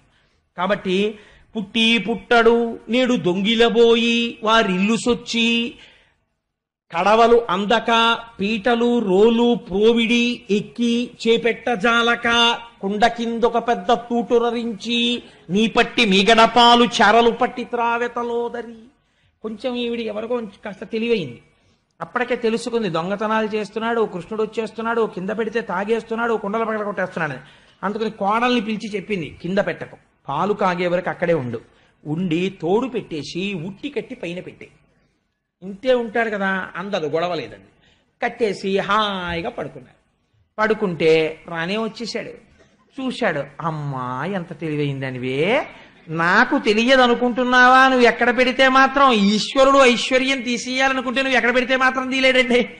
అందుకని ఆయన ఎక్కడున్నా వెన్న తింటాడు, రెండో అర్థం ఆ భక్తిని. కాబట్టి పీటలు రోలు ప్రోవిడి, రోళ్ళు పీటలు వేశాడు. ఎక్కి చేపెట్టజాలక, చెయ్యి అందలేదు. అందుకని ఆలోచించాడు, ఏం చేయడం రా, ఇన్ని వేసినా ఇంకా అందట్లేదు, పక్కింట్లోంచి వేరే మెటీరియల్ తేవక్కర్లేదు, ఇంట్లో ఉన్నది చాలు. కాబట్టి ఏం చేద్దాం అనుకున్నాడు. ఓహో, ఒక ఆలోచన చేస్తే పోలా, గొడవ వదిలిపోతుంది, చెయ్యి పెట్టడం తినడం ఎందుకు, కింద ఒక అన్నం పెట్టేస్తానని ధారాపాత్రకి పెట్టినట్టు ఒక అన్నం పెట్టాడు. చక్కగా కారిపోతుంది వెన్న. రెండు ఫాల్ ఇన్ లైన్ అన్నాడు. ఒకటి తర్వాత ఒకటి వచ్చి చక్క చెరలు పట్టి త్రావె తలోదరి. తలోదరి అంటే మళ్ళీ ఎంత దెప్పి పొడిచారో తెలుసా అండి? నీ కడుపు పైకి కనపడదు కానీ ఇంత తిండి తినేసే పిల్లండి ఎక్కడికన్నావమ్మా అని. ఎంత తినేస్తున్నాడమ్మా, ఇలా చారలు పట్టి తాగేస్తున్నాడు వెన్నా పాలును, తినేశాడన్నారు. ఇంకొక ఆవిడ ఏం చేసిందో తెలుసా అండి? ఇది భాగవతాంతర్గతం కాదు, నాకు చాలా ఇష్టం ఆ విషయం, అందుకు తరచు ప్రస్తావన చేస్తుంటాను. ఇంకొక ఆవిడ అనుకుంది, ఉట్టికి కట్టేస్తే ఇలా కుండలకి కన్నాలు పెట్టి తింటున్నట్ట, కాబట్టి ఉట్టికి పెట్టి ఉట్టి చుట్టూ గంటలు కట్టేయండి. వచ్చి ముట్టుకున్నాడో గణగణ గణగణ గణగణ మోగుతాయి. లేచొచ్చి పట్టుకుందాం కృష్ణుడు అన్నారు. అంటే ఆయన ఏం చేశాడు? పీటలేశాడు, రోళ్ళు వేశాడు, ఇలా ముట్టుకోబోయాడు. గంటలున్నాయి. ఆయన చరాచర జగత్తునంతటిని శాసించగలిగిన వాడు. అందుకని ఆయన అన్నాడు, ఓ గంటలారా మీరు మ్రోగకుడు అన్నాడు. అన్నాయి గంటలు. వెంటనే చక్కగా అందులోంచి వెన్న తీస్తున్నాడు, పిల్లలందరికీ పెట్టేశాడు. అందరూ తినేశారు. ఓ దోషుడి మిగిలింది. ఆఖరణ ఆ దోషుడి చూసి ఇలా నోటి దగ్గర పెట్టుకున్నాడు. అంతే, ఇలా పెదివికి తగిలింది. గంటలన్నీ గణగణ మోగిపోయి. అరే ఇంతసేపు ఊరుకున్నారు, ఎందుకు మోగారన్నాడు. ఏం చెయ్యమంటావు? నైవేద్యం పెట్టేటప్పుడు గంట కొడతారు అలవాటు, నోట్లో పెట్టుకున్నావు, మోగేశామన్నాయి. పారిపోయాడు బయట. కాబట్టి ఏమైపోయింది అంటే ఈశ్వరుడు ఎంత దాచినా ఆ వెన్నని తినేశాడు. వారిల్లు సొచ్చి కడవల దౌరంబుగ నీగి త్రాగి తుడనా కడవల్ వీరింట నీసుతుండిడ వారికి వీరికి పెద్ద వాదయ్య సతీ. ఇదో కంప్లైంట్. అమ్మ మా ఇంటికి వచ్చి వెన్న నెయ్యి తినేశాడు. పోని తినేసిన వాడు ఊరుకున్నాడా? ఎంత ఇదిగా ఉంటుందంటే, వెనకటికి నేను ఒక ఆయన్ని చూశాను. ఏదో మనిషికో 20 రూపాయలు 30 రూపాయలు వేసుకుని ఓ 40 మంది కలిసి ఓ 1000 రూపాయలు పెట్టి ఏదో వెండి గిన్నె కొన్నారు. కొని ఆ 40 మంది పేర్లు ఏమంటారు ఆ గిన్నె మీద ఎవరికో ఇవ్వడానికి. వాడు అంటాడన్న 1000 రూపాయల గిన్నె మీద 40 పేర్లు ఏంటంటే పట్టమంటాడు. అంటే అయితే సిహెచ్ కోటేశ్వరరావుని సిహెచ్కే రావు చేసేద్దాను రా, పి జనార్దన్ రావుని పీజే రావు చేసేద్దాను రా అంటాడు. అని మొత్తం మీద ఈ 40 పేర్లు వెండి గిన్నె మీద ఉండాలని. ఎందుకంటే లేకపోతే ఎవడిచ్చాడో ఎలా తెలుస్తుంది? ఇచ్చేవాడు ఎవడో ఉంటాడు పెద్ద, వాడే ఇచ్చాడు అనుకుంటే ఈ 39 మంది వచ్చి పడి తినేసి వెళ్ళిపోయారు అనుకుంటాడేమో. 40 పేర్లు దాని మీద ఉంటే ఆ తర్వాత ఆయన లైట్ కింద కూర్చుని గిన్నె తిప్పుకు చూసుకోవాలన్నమాట. అందుకని అంత చిత్రంగా ఉంటుంది ప్రపంచం. అందుచేత దేవాలయమే కాబట్టి ఇక్కడే చెప్పించాడు భాగవతం పరమాత్మ, లేకపోతే ఎందుకు చెప్పిస్తాడు? కాబట్టి ఆయన అక్కడికి వచ్చి పరమాత్మ ఆ కుండల మీద పేర్లు ఉంటాయి, ఏ ఇంటి వాళ్ళ పేర్లు ఆ ఇంటి మీద, ఆ వెన్న తినేసి వెళ్ళిపోలేదు. కొన్ని ఇళ్లలో ఈ ఇంట్లో కుండ పట్టుకెళ్ళి ఆ ఇంట్లో పెట్టి వెళ్ళిపోయాడు. వెళ్ళిపోతే వాళ్ళు లేచి వచ్చి మా ఇంట్లో వెన్నంతా పోయింది, నెయ్యి అంతా పోయింది అని పక్కింట్లో కనపడ్డాయి కుండలు. అన్నా మీరే పట్టుకుపోయారు మా కుండలని వాళ్ళు వీళ్ళు జట్టి ఆడుకుంటున్నారు. మేమెక్కడ పట్టుకొచ్చాం, మాకెందుకు కర్మ, ఎవడట్టుకొచ్చాడో మాకేం తెలుసని ఈయన ఎదురుగుండా వీధిలో రోడ్డు మీదే ఆవుల్ని చక్కగా గడ్డి పెట్టి తోవుకుంటున్నట్టుగా నవ్వుకుంటున్నాడు. ఎందుకు ఈ లీల అంటే ఒక్కొక్కడికి అహంకారం. పక్కన ఒక పేదవాడు అన్నం లేకుండా సొమ్మసిల్లి పడిపోయినా తాను మృష్టాన్న భోజనం చేసి పట్టించుకోకుండా వెళ్ళిపోగలడు ఒక్కొక్కడు. ఎందుకంటే నిర్దయ. అయ్యో వాడాకలి నా ఆకలి ఒకటే, పోన్లే వాడికి నాతో సమానంగా మృష్ణాన్న భోజనం పెట్టకపోవచ్చు, విషయ పట్టాడు అన్నం కాస్త అతనికి పెట్టు అనలేడు. ఇలాంటి వాడి ఐశ్వర్యాన్ని తీసేయడమే కొండ ఇక్కడ పెట్టడం. రేపు పొద్దున్న ఈ పుర్రే ఇక్కడ పుట్టింది అనుకోండి, వాడి బతుకేమిటి? ఈ పుర్రె ఇక్కడికి రావచ్చుగా ఆయన తలుచుకుంటే. కాబట్టి పేదవాణ్ణి చూసి పరిహాసం చేస్తే నీ పుర్రె అక్కడ పెట్టగలను, ఆ పుర్రె ఇక్కడ పెట్టగలను, జాగ్రత్త సుమా. ఒక పాఠం నేర్పాడైన అని. వేలుపులట నాకంటెను వేలుపు మరి ఎవ్వడనచు వికవికనగిమా వేలుపుల గోడపైనో హేలావతి నీత నూజుడెంగిలి చేసన్. ఇదో చిత్రమైన లీల. ఇంకొక ఆవిడంది, ఆవిడకి భక్తి ఎక్కువ, ఆవిడ కర్మిష్టి. ఆవిడకి అంతా ఎంత భక్తి ఎంత కర్మ అంటే మడిబట్ట ముట్టుకున్నారో ఆవిడకి ఇంకా చాలా కోపం వచ్చేస్తుంది. ఈ పూజ చేసుకునేటప్పుడు ఇంట్లో భర్త అయినా సరే, ఉసే షుగరే కోమాలోకి వెళ్ళిపోతానే, 1 గంట అయిపోయిందే, ఇంత ప్రసాదం పెట్టవే, పోనీ అవసర నైవేద్యం పెట్టి చచ్చిపోతానే అన్నా సరే ఈశ్వరుడికి నైవేద్యం అవ్వాలి, మీకు పెట్టను అని ముందు నైవేద్యం. ఇది ఒక మౌఢ్యం ఉంటుంది కొంతమందికి. ఎంత చిత్రంగా ఉంటుందంటే ఈ మౌఢ్యం నాకు చాలా ఆశ్చర్యంగా ఉంటుంటుంది. కొంతమందిని చూస్తే నేను తరచు చెప్తుంటాను. ఒక ఉదాహరణ, నేను ఒకసారి శనివారం నాడు వెంకటాచలంలో అర్చనానంతర దర్శనం చేసుకుని ప్రసాదాల కౌంటర్ దగ్గరికి వచ్చి నాకు ఇచ్చిన ప్రసాదం తింటుంటే ఒక ఆవిడ వచ్చి ఆవిడకి ఇచ్చిన చక్కెర పొంగల్ నాకు ఇచ్చేశారు. నాకు చక్కెర పొంగల్ అంటే మహా ఇష్టం. అంటే నేను ఎవరిని తెమ్మని కాదు మహాప్రభు, అంటే ఆ చక్కెర పొంగల్ అంటే నాకు ఎందుకో చిన్నప్పటి నుంచి చాలా ఇష్టం. నాకు ఆవిడ చక్కెర పొంగల్ ఇస్తే నేను చాలా సంతోషించి తీసేసుకున్నాను గబుక్కుని. కానీ అనుమానం వచ్చింది, అమ్మ మీరు తీసుకోరా అని అడిగాను. అడిగితే ఆవిడంది వాళ్ళ శనివారం నేను తిన్నది. వెంకటాచలంలో వెంకటేశ్వరుడి ప్రసాదం చక్ర పొంగలి ఆనంద నిలయంలో ఇస్తే ఇంతోటి ఉపవాసం పాడైపోతుందిట, చక్ర పొంగల్ తిందట. ఏమనుకోవాలండి అంటే కొందరి బ్రతుకులంతే అనుకోవాలి. అంటే అది ఇంకా ఎంత మౌఢ్యం అంటే అసలు ఆ మౌఢ్యానికి అర్థం ఉండదు. ఒక్క మాట, ఈశ్వరుడు ఈ రోజు వెంకటాచలపతి తన చేతితో నేను చేసిన ఉపవాసములకు మెచ్చి ప్రసాదముగా నాకు ఇది ఇచ్చాడు. అనుగ్రహం నాకు ఇవ్వాల్చి చేస్తున్న ఉపవాసమే పూర్ణాహుతి ఉపవాసం అసలు అనుకున్న ఆవిడ తినగలిగితే ధన్యురాలు అయిపోయింది. నాకు నోట మాట రాలేదు, ఆవిడ వెళ్ళిపోయింది, తినేశాను అనుకోండి చక్కెర పొంగలి వేరే విషయం. కాబట్టి వేలుపుల్లట నాకంటే నువ్వు ఇలాంటి మౌఢ్యాన్ని చూసి ఆయన పరిహాసం చేస్తున్నాడు. ఒక ఆవిడ చక్కెర పొంగలు ఎట్టింది, పులిహార ఎట్టింది, దేవుడికి కూడా పెట్టదో పట్టాన. అవన్నీ కప్పేసి ఓ స్తోత్రం మీద స్తోత్రం, ధ్యానం మీద ధ్యానం, ఒక్కొక్కళ్ళకు ఉంటుంది 46 స్తోత్రాలు చదవాలి. అందుకని ఆ 46 అయిపోయేంత వరకు ఎవ్వరికి అర్థం కావు 46 ఏంటో. ఏం చదివిందో ఆవిడికి తప్ప ఈశ్వరుడికి కూడా తెలియదు. ఇలా విని సరస్వతీదేవిని తీసుకొచ్చి ఆవిడ ఏం చదువుతోందో చెప్పమ్మా అంటే సరస్వతీదేవి ఇలా విన్నా కూడా అర్థం కాదు. ఎందుకంటే విశ్వం ఒకటే తెలుస్తుంది మనకి. ఆ తర్వాత ఎప్పుడో వనమాలి గదీశాంగి అర్థం ఈ లోపల వెళ్ళిపోతుంటుంది. ఎందుకంటే ఆఫీస్ టైం అయిపోతుంది, 46 అయిపోవాలి. ఎందుకు 46? శ్రీరామ రామ రామే తిరమే రామే మనోరమే అనొచ్చు నీకు అంత టైం లేకపోతే. కానీ అలా అనరు. అలా అంటే కొంపలడిపోతాయంటారు. అది ఒక వెర్రి, దానికి అర్థం ఉండదు. ఇంకా ఈశ్వరుడు కూడా మార్చలేడని నేను ఇందుకు పాపం కట్టుకోవాలి, మారుస్తాడేమో ఏనాటికైనా. ఇలాంటి మౌఢ్యం అసలు ఎప్పటికీ మెట్టెక్కనివ్వదు. అది జారుడు మెట్టులా నాచు మెట్టులా లాగేస్తుంటుంది కిందకి. ఆ మౌఢ్యమునందు చిక్కు పడిపోయి ఉండిపోతారు. కాబట్టి కృష్ణుడు ఇలాంటి వాళ్ళను ఉద్దేశించి ఎంత చిత్రమైన లీల చేశాడో చూడండి. ఈవిడ కళ్ళు మూసుకుని ఓ చదివేస్తోంది స్తోత్రాలు. ఆయన వచ్చేసి చక్కగా కూర్చుని గడప మీద ఈ చక్కెర పొంగలి పులిహార అన్ని తినేసి కొద్దిగా మిగిలిపోయిన ఎంగిలంతా దేవుళ్ళ మూతులకి రాసేశాడు. రాసేస్తే ఈవిడ నైవేద్యం పెట్టుకుందామని లేచింది. లేచి గంట తీసి ఓం భూర్భువస్వః ఇంకేం భూర్భువస్వః కూర్చుని ఉన్నాడు చక్కగా ఎంగిలి మూతితోటి చూస్తున్నాడు. ఇలా చక్కెర పొంగల్ చూసింది, ఆయన వంక చూసింది. అన్నన్నా ఎంత పని చేశావు, దేవుడికి మళ్ళీ ఆగిపోయింది. దేవుళ్ళ మూతులుకుంది చక్కెర పొంగలి మెతుకులు. ఆవిడికి దేవుడు తిన్నా ఆయన మూతికి ఎంగిలి. అందుకని ఒరే నువ్వేనా పూసేశావు అంది. ఆయన అన్నాడు వేలుపుల్లట నాకంటే నువ్వు వేలుపు మరి ఎవ్వడనొచ్చు విక వికన్న గిమా వేలుపుల్ల గోడపైనో హేలావతి నీత నూజుడు ఎంగిలి చేసెన్. ఎంత నిజంగా ఎంత గొప్ప మాట అండి. నా ఎందు చాలా ప్రీతి కలిగిన వాళ్ళు వాళ్ళ ఇంటి గోడకి తీసుకెళ్లి అంటించేసుకున్నారు అనుకోండి, నన్ను నాకు ఎంత బాధగా ఉంటుంది. కొందరు ఇళ్లలో భగవంతుని ఎందు భక్తి ఎక్కువైపోతే గోడకి రాళ్ల కింద అంటించేస్తారు. అంతేకాని అయ్యో సింహాసనం దాంట్లో మూర్తి పెట్టి మనం పూజ చేద్దామని ఉండదు. గోడలకి పెంకులు కింద ఉంటారు ఈశ్వరుడు, గోడకు కట్టిన పిడకల్లాగా. ఇప్పుడు ఇంకో చోట ఏదో నువ్వు దర్శనానికి పెట్టుకుంటే వేరు, పూజా మందిరంలోనాది. Is it the way in which you are expected to worship the God? How silly it is. ఒక చిన్న సింహాసనం పెట్టి అందులో నువ్వు ఒక 2 మూర్తుల్ని పెట్టి పూజ చేయాలి. నువ్వు వాళ్ళకి రేపొద్దున్న ఎప్పుడైనా అభిషేకం చేయవలసి వస్తుంది. ఎలా చేస్తావు? గోడ మీద వాటర్ జట్టు పెట్టి కొట్టాలంతే. ఏమిటది? అది దానికి ఒక అర్థం ఉండదు. ఇలాంటి మౌఢ్యంతో పనులు అప్పుడే చెప్పేశాడు కృష్ణుడు. అందుకని పెంకుల మీద ప్రింట్ వేసేవాడు, దాన్ని అంటించుకునేవాడు. కాబట్టి ఇవి తీసుకొచ్చి ఆయన వాటన్నిటిగా గోడకి ఎంత స్పష్టంగా వాడారో చూడండి పోతన గారు. వేలుపుల్లట నాకంటే నువ్వు వేలుపు మరి ఎవ్వడనుచు విక వికన్న గిమా వేలుపుల గోడ పైనో హేలావతి. ఇది చెప్తుంటే యశోదాదేవి పకపక నవ్విందిట. ఓ వెరి నవ్వులు నవ్వేదానా, మీ అబ్బాయి పూసేశాడంది. ఎంత మౌఢ్యం విరగ్గొట్టే ప్రయత్నం చేశాడో చూడండి ఆయన.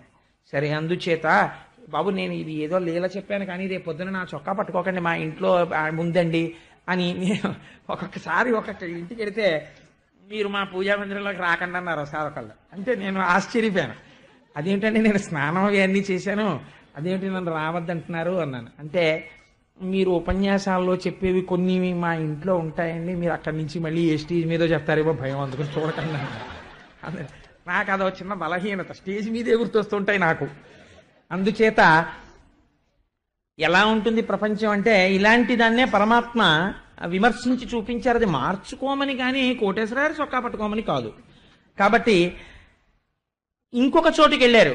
వెళ్ళి ఆ ఇంట్లోకి వెళ్ళి శుభ్రంగా ఉన్న వెన్న తినేసి కోడలి మూతింజరిమిన కోడలు ముచ్చనుచు అత్త కొట్టెల తాంగి. ఇంకో చిత్రం ఏమిటో తెలుసా అండి? వారి ఇల్లు సొచ్చి కడవల దూరంబుగా నెయ్యి త్రాగి ఆ నెయ్యంతా తినేసి వెళ్ళిపోయే ముందు అత్త కోడలు కలిసి పడుకుని ఉన్నారు. ఆ కోడలి మూతికి నెయ్యి రాసి వెళ్ళిపోయారు ఆయన. పొద్దున్నే నిద్ర లేవగానే అత్తగారు కడవల వంక చూసుకుంది, నెయ్యి లేదు. కోడలు మూతి వంక చూసింది, నెయ్యి ఉంది. ఆసి ముచ్చా రాత్రి తినేసావా నెయ్యి అంతాను అని కోడల్ని పట్టుకుని చావ కొట్టేసింది. ఎందుకంటే ఆ లీల ఈయన నవ్వుతున్నాడు కిటికీలోంచి చూసి. అంటే అత్త కోడలకి నేర్పవలసినటువంటి గొప్ప ధర్మం ఒకటి ఉంటుంది. ఐశ్వర్యము దేని వల్ల పెరుగుతుంది? ఇంటికొచ్చిన మహాత్ముల్ని ఆదరించడంలో పెరుగుతుంది. ఆయన వచ్చినప్పుడు అత్తగారు ఇంటికి యజమానురాలు ఎవరో ఆవిడే తీసుకెళ్ళి ఇవ్వాలి ఆయనకి. అయ్యా మీరు తీసుకోండి అని ఒక పండో ఫలమో ఇవ్వాలి. లేదా తర్వాత ఐశ్వర్యం ఎవరి వల్ల నిలబడాలి? కోడలి వల్ల నిలబడాలి ఆ ఇంటి ఐశ్వర్యం. కోడలకి నేర్పుకోవాలి. అమ్మా వారు వచ్చారు పెద్దలు, నువ్వు పట్టుకెళ్ళి కాఫీ లేకపోతే నువ్వు పట్టుకెళ్ళి కాసిన పాలు వారికి అని నేర్పాలి. అది నేర్పుకోలేదనుకోండి, ఇగో ఆయన వచ్చినప్పుడే తలుపేసే కొండ కనపడుతుందేమో అని దాచేశారనుకోండి, కోడలకి ఇది అలవాటు అవుతుంది. ఇద్దరికి ఆఖరికి ఈ ఇటువంటి పిచ్చి ఎక్కడికి వెళ్ళిపోతుందంటే వాళ్ళిద్దరూ కొట్టుకునే స్థితికి వచ్చి విడిపోతాయి సంసారాలు తప్ప ధర్మమునందు పూనిక ఉండదు. కాబట్టి అత్త కోడల్ని సంస్కరించుకోవాలి. తండ్రి దానం చేసేటప్పుడు కొడుకుని పక్కన పెట్టుకోవాలి. కొడుక్కి కూడా అలవాటై రేపు వృద్ధిలోకి వస్తాడు. అది మహాధర్మం. అది నేర్పారు స్వామి. అలాగే ఇమ్మగువ తన్నువాకిట గుమ్మరుచో చీరి నిలుపుకొని పేరడగన్ కెమ్మోవి కొరికి వడిజన ఈ బాలుడు జగతిని మున్నిట్టి బిడ్డ చక్కంబడనే. ఇంకో ఆవిడంది, అమ్మ మా అమ్మాయి ఏమో వీధిలో నించుంది, సాయంకాలం నించుని చక్క తల నిండా పూలెట్టుకుని అలా నిలబడ్డం కూడా ఎంత హొయలుగా నిలబడిందంటే గడపకి ఇలా భుజం వాల్చి కుడికాలు మీద నిలబడి ఎడంకాలు ఇలా అడ్డంగా వేసి కృష్ణుల్లా త్రిభంగిలా నిలబడి ఆ జడిలా తిప్పుకుంటూ నిలబడి అలా వెళ్ళిపోతుంటే కృష్ణుని అబ్బాయి ఇలా అంటే ఆయన చాలా యువర్స్ మోస్ట్ ఒబిడియంట్లీ కింద ఉంటాడు. గవగబా ఇలా చేతులు కట్టుకుని లోపలికి వచ్చాడు. నీ పేరేమిటాయ్ అంది ఇలా నిలబడి. ఆయన చూశాడు. చూసి అన్నాడు ఇలా రా చెప్తానన్నాడు. ఇలా నించున్న ఆవిడ వంగింది. ఏమిటి అని ఇలాగా టక్కన కింద పెదవ కొరికేసి వెళ్ళిపోయాడు పరిగెత్తి. కిమ్మోవి కొరికి వడిజన ఈ బాలుడు జగతిని మున్నిట్టి బిడ్డ చదువంబడనే. ఇలాంటి పిల్లలు ఎక్కడైనా ఉంటారా? ఎందుకమ్మా పేరు అడిగితే పెరిగి కొరికేది ఏంటి అంటే, మనకి కుమారీ శతకం అని పూర్వం ఒకటి ఉండేది. ఆడపిల్లలు ఎలా ప్రవర్తించాలి అన్నది ఇప్పుడు నేను చెప్తే నన్ను దెబ్బలాడతారేమో కానీ భాగవతం చెప్తున్నా భయం ఏమిటి చెప్పేస్తాను. నిష్కారణంగా ఆడపిల్లలు అసుర సంధ్య వేళలో అలంకారం చేసుకుని బయట నిలబడి జడలు తిప్పడం, కనబడ్డ ప్రతివాణ్ణి పిలిచి ఏవో ఊసుపోని కబుర్లు చెప్తూ ఉండడం, ఇలాంటివి చెయ్యకూడదు. స్త్రీ వలన ధర్మం నిలబడుతుంది. ప్రవర్తన తెలియాలి. అలా వీధి గడపల దగ్గరికి వచ్చి నిలబడి వీధిలో వెళ్ళిపోయే వాళ్ళందరినీ పిలిచి వాళ్ళని నిలబెట్టి మాట్లాడడం అది చెయ్యకూడదు. నీ బ్రతుకు పాడైపోతుందని చెప్పడానికి అలవాటు మార్చుకో. కెమ్మో వికరికి వడజన ఈ బాలుడు జగతిని మున్నిట్టి బిడ్డ చక్కంబడనే. పైకి చాలా హాస్యాస్పదంగా ఉంటుంది లీల, లోపల గంభీరమైన అర్థం ఉంటుంది. చేబంతి తప్పెపడనని ఒకళ్ళింట్లోకి వెళ్ళాడు. ఎంత చిత్రంగా చెప్పాడంటే, యాండి ఆడుకుంటుంటే మా బంతి మీ గోడ దాటి లోపలికి వచ్చింది, తీసుకోవద్దా అండి అన్నాడు.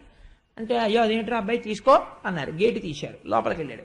చేబంతి తప్పెపడనని ప్రాబల్యము తోడ వచ్చి స్నానము చేయు.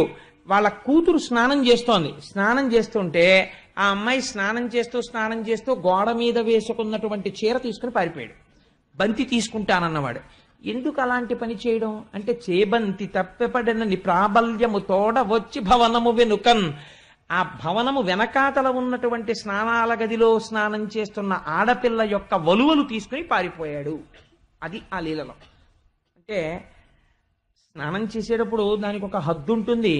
ఎందుకంటే సూర్యచంద్రాది గ్రహములు ప్రకాశిస్తున్నటువంటి సమయంలో ఒంటి మీద వస్త్రం లేకుండా దిగంబర స్నానం చెయ్యకూడదు. అది జలాధిదేవత అయినటువంటి వరుణుడి పట్ల అపచారం.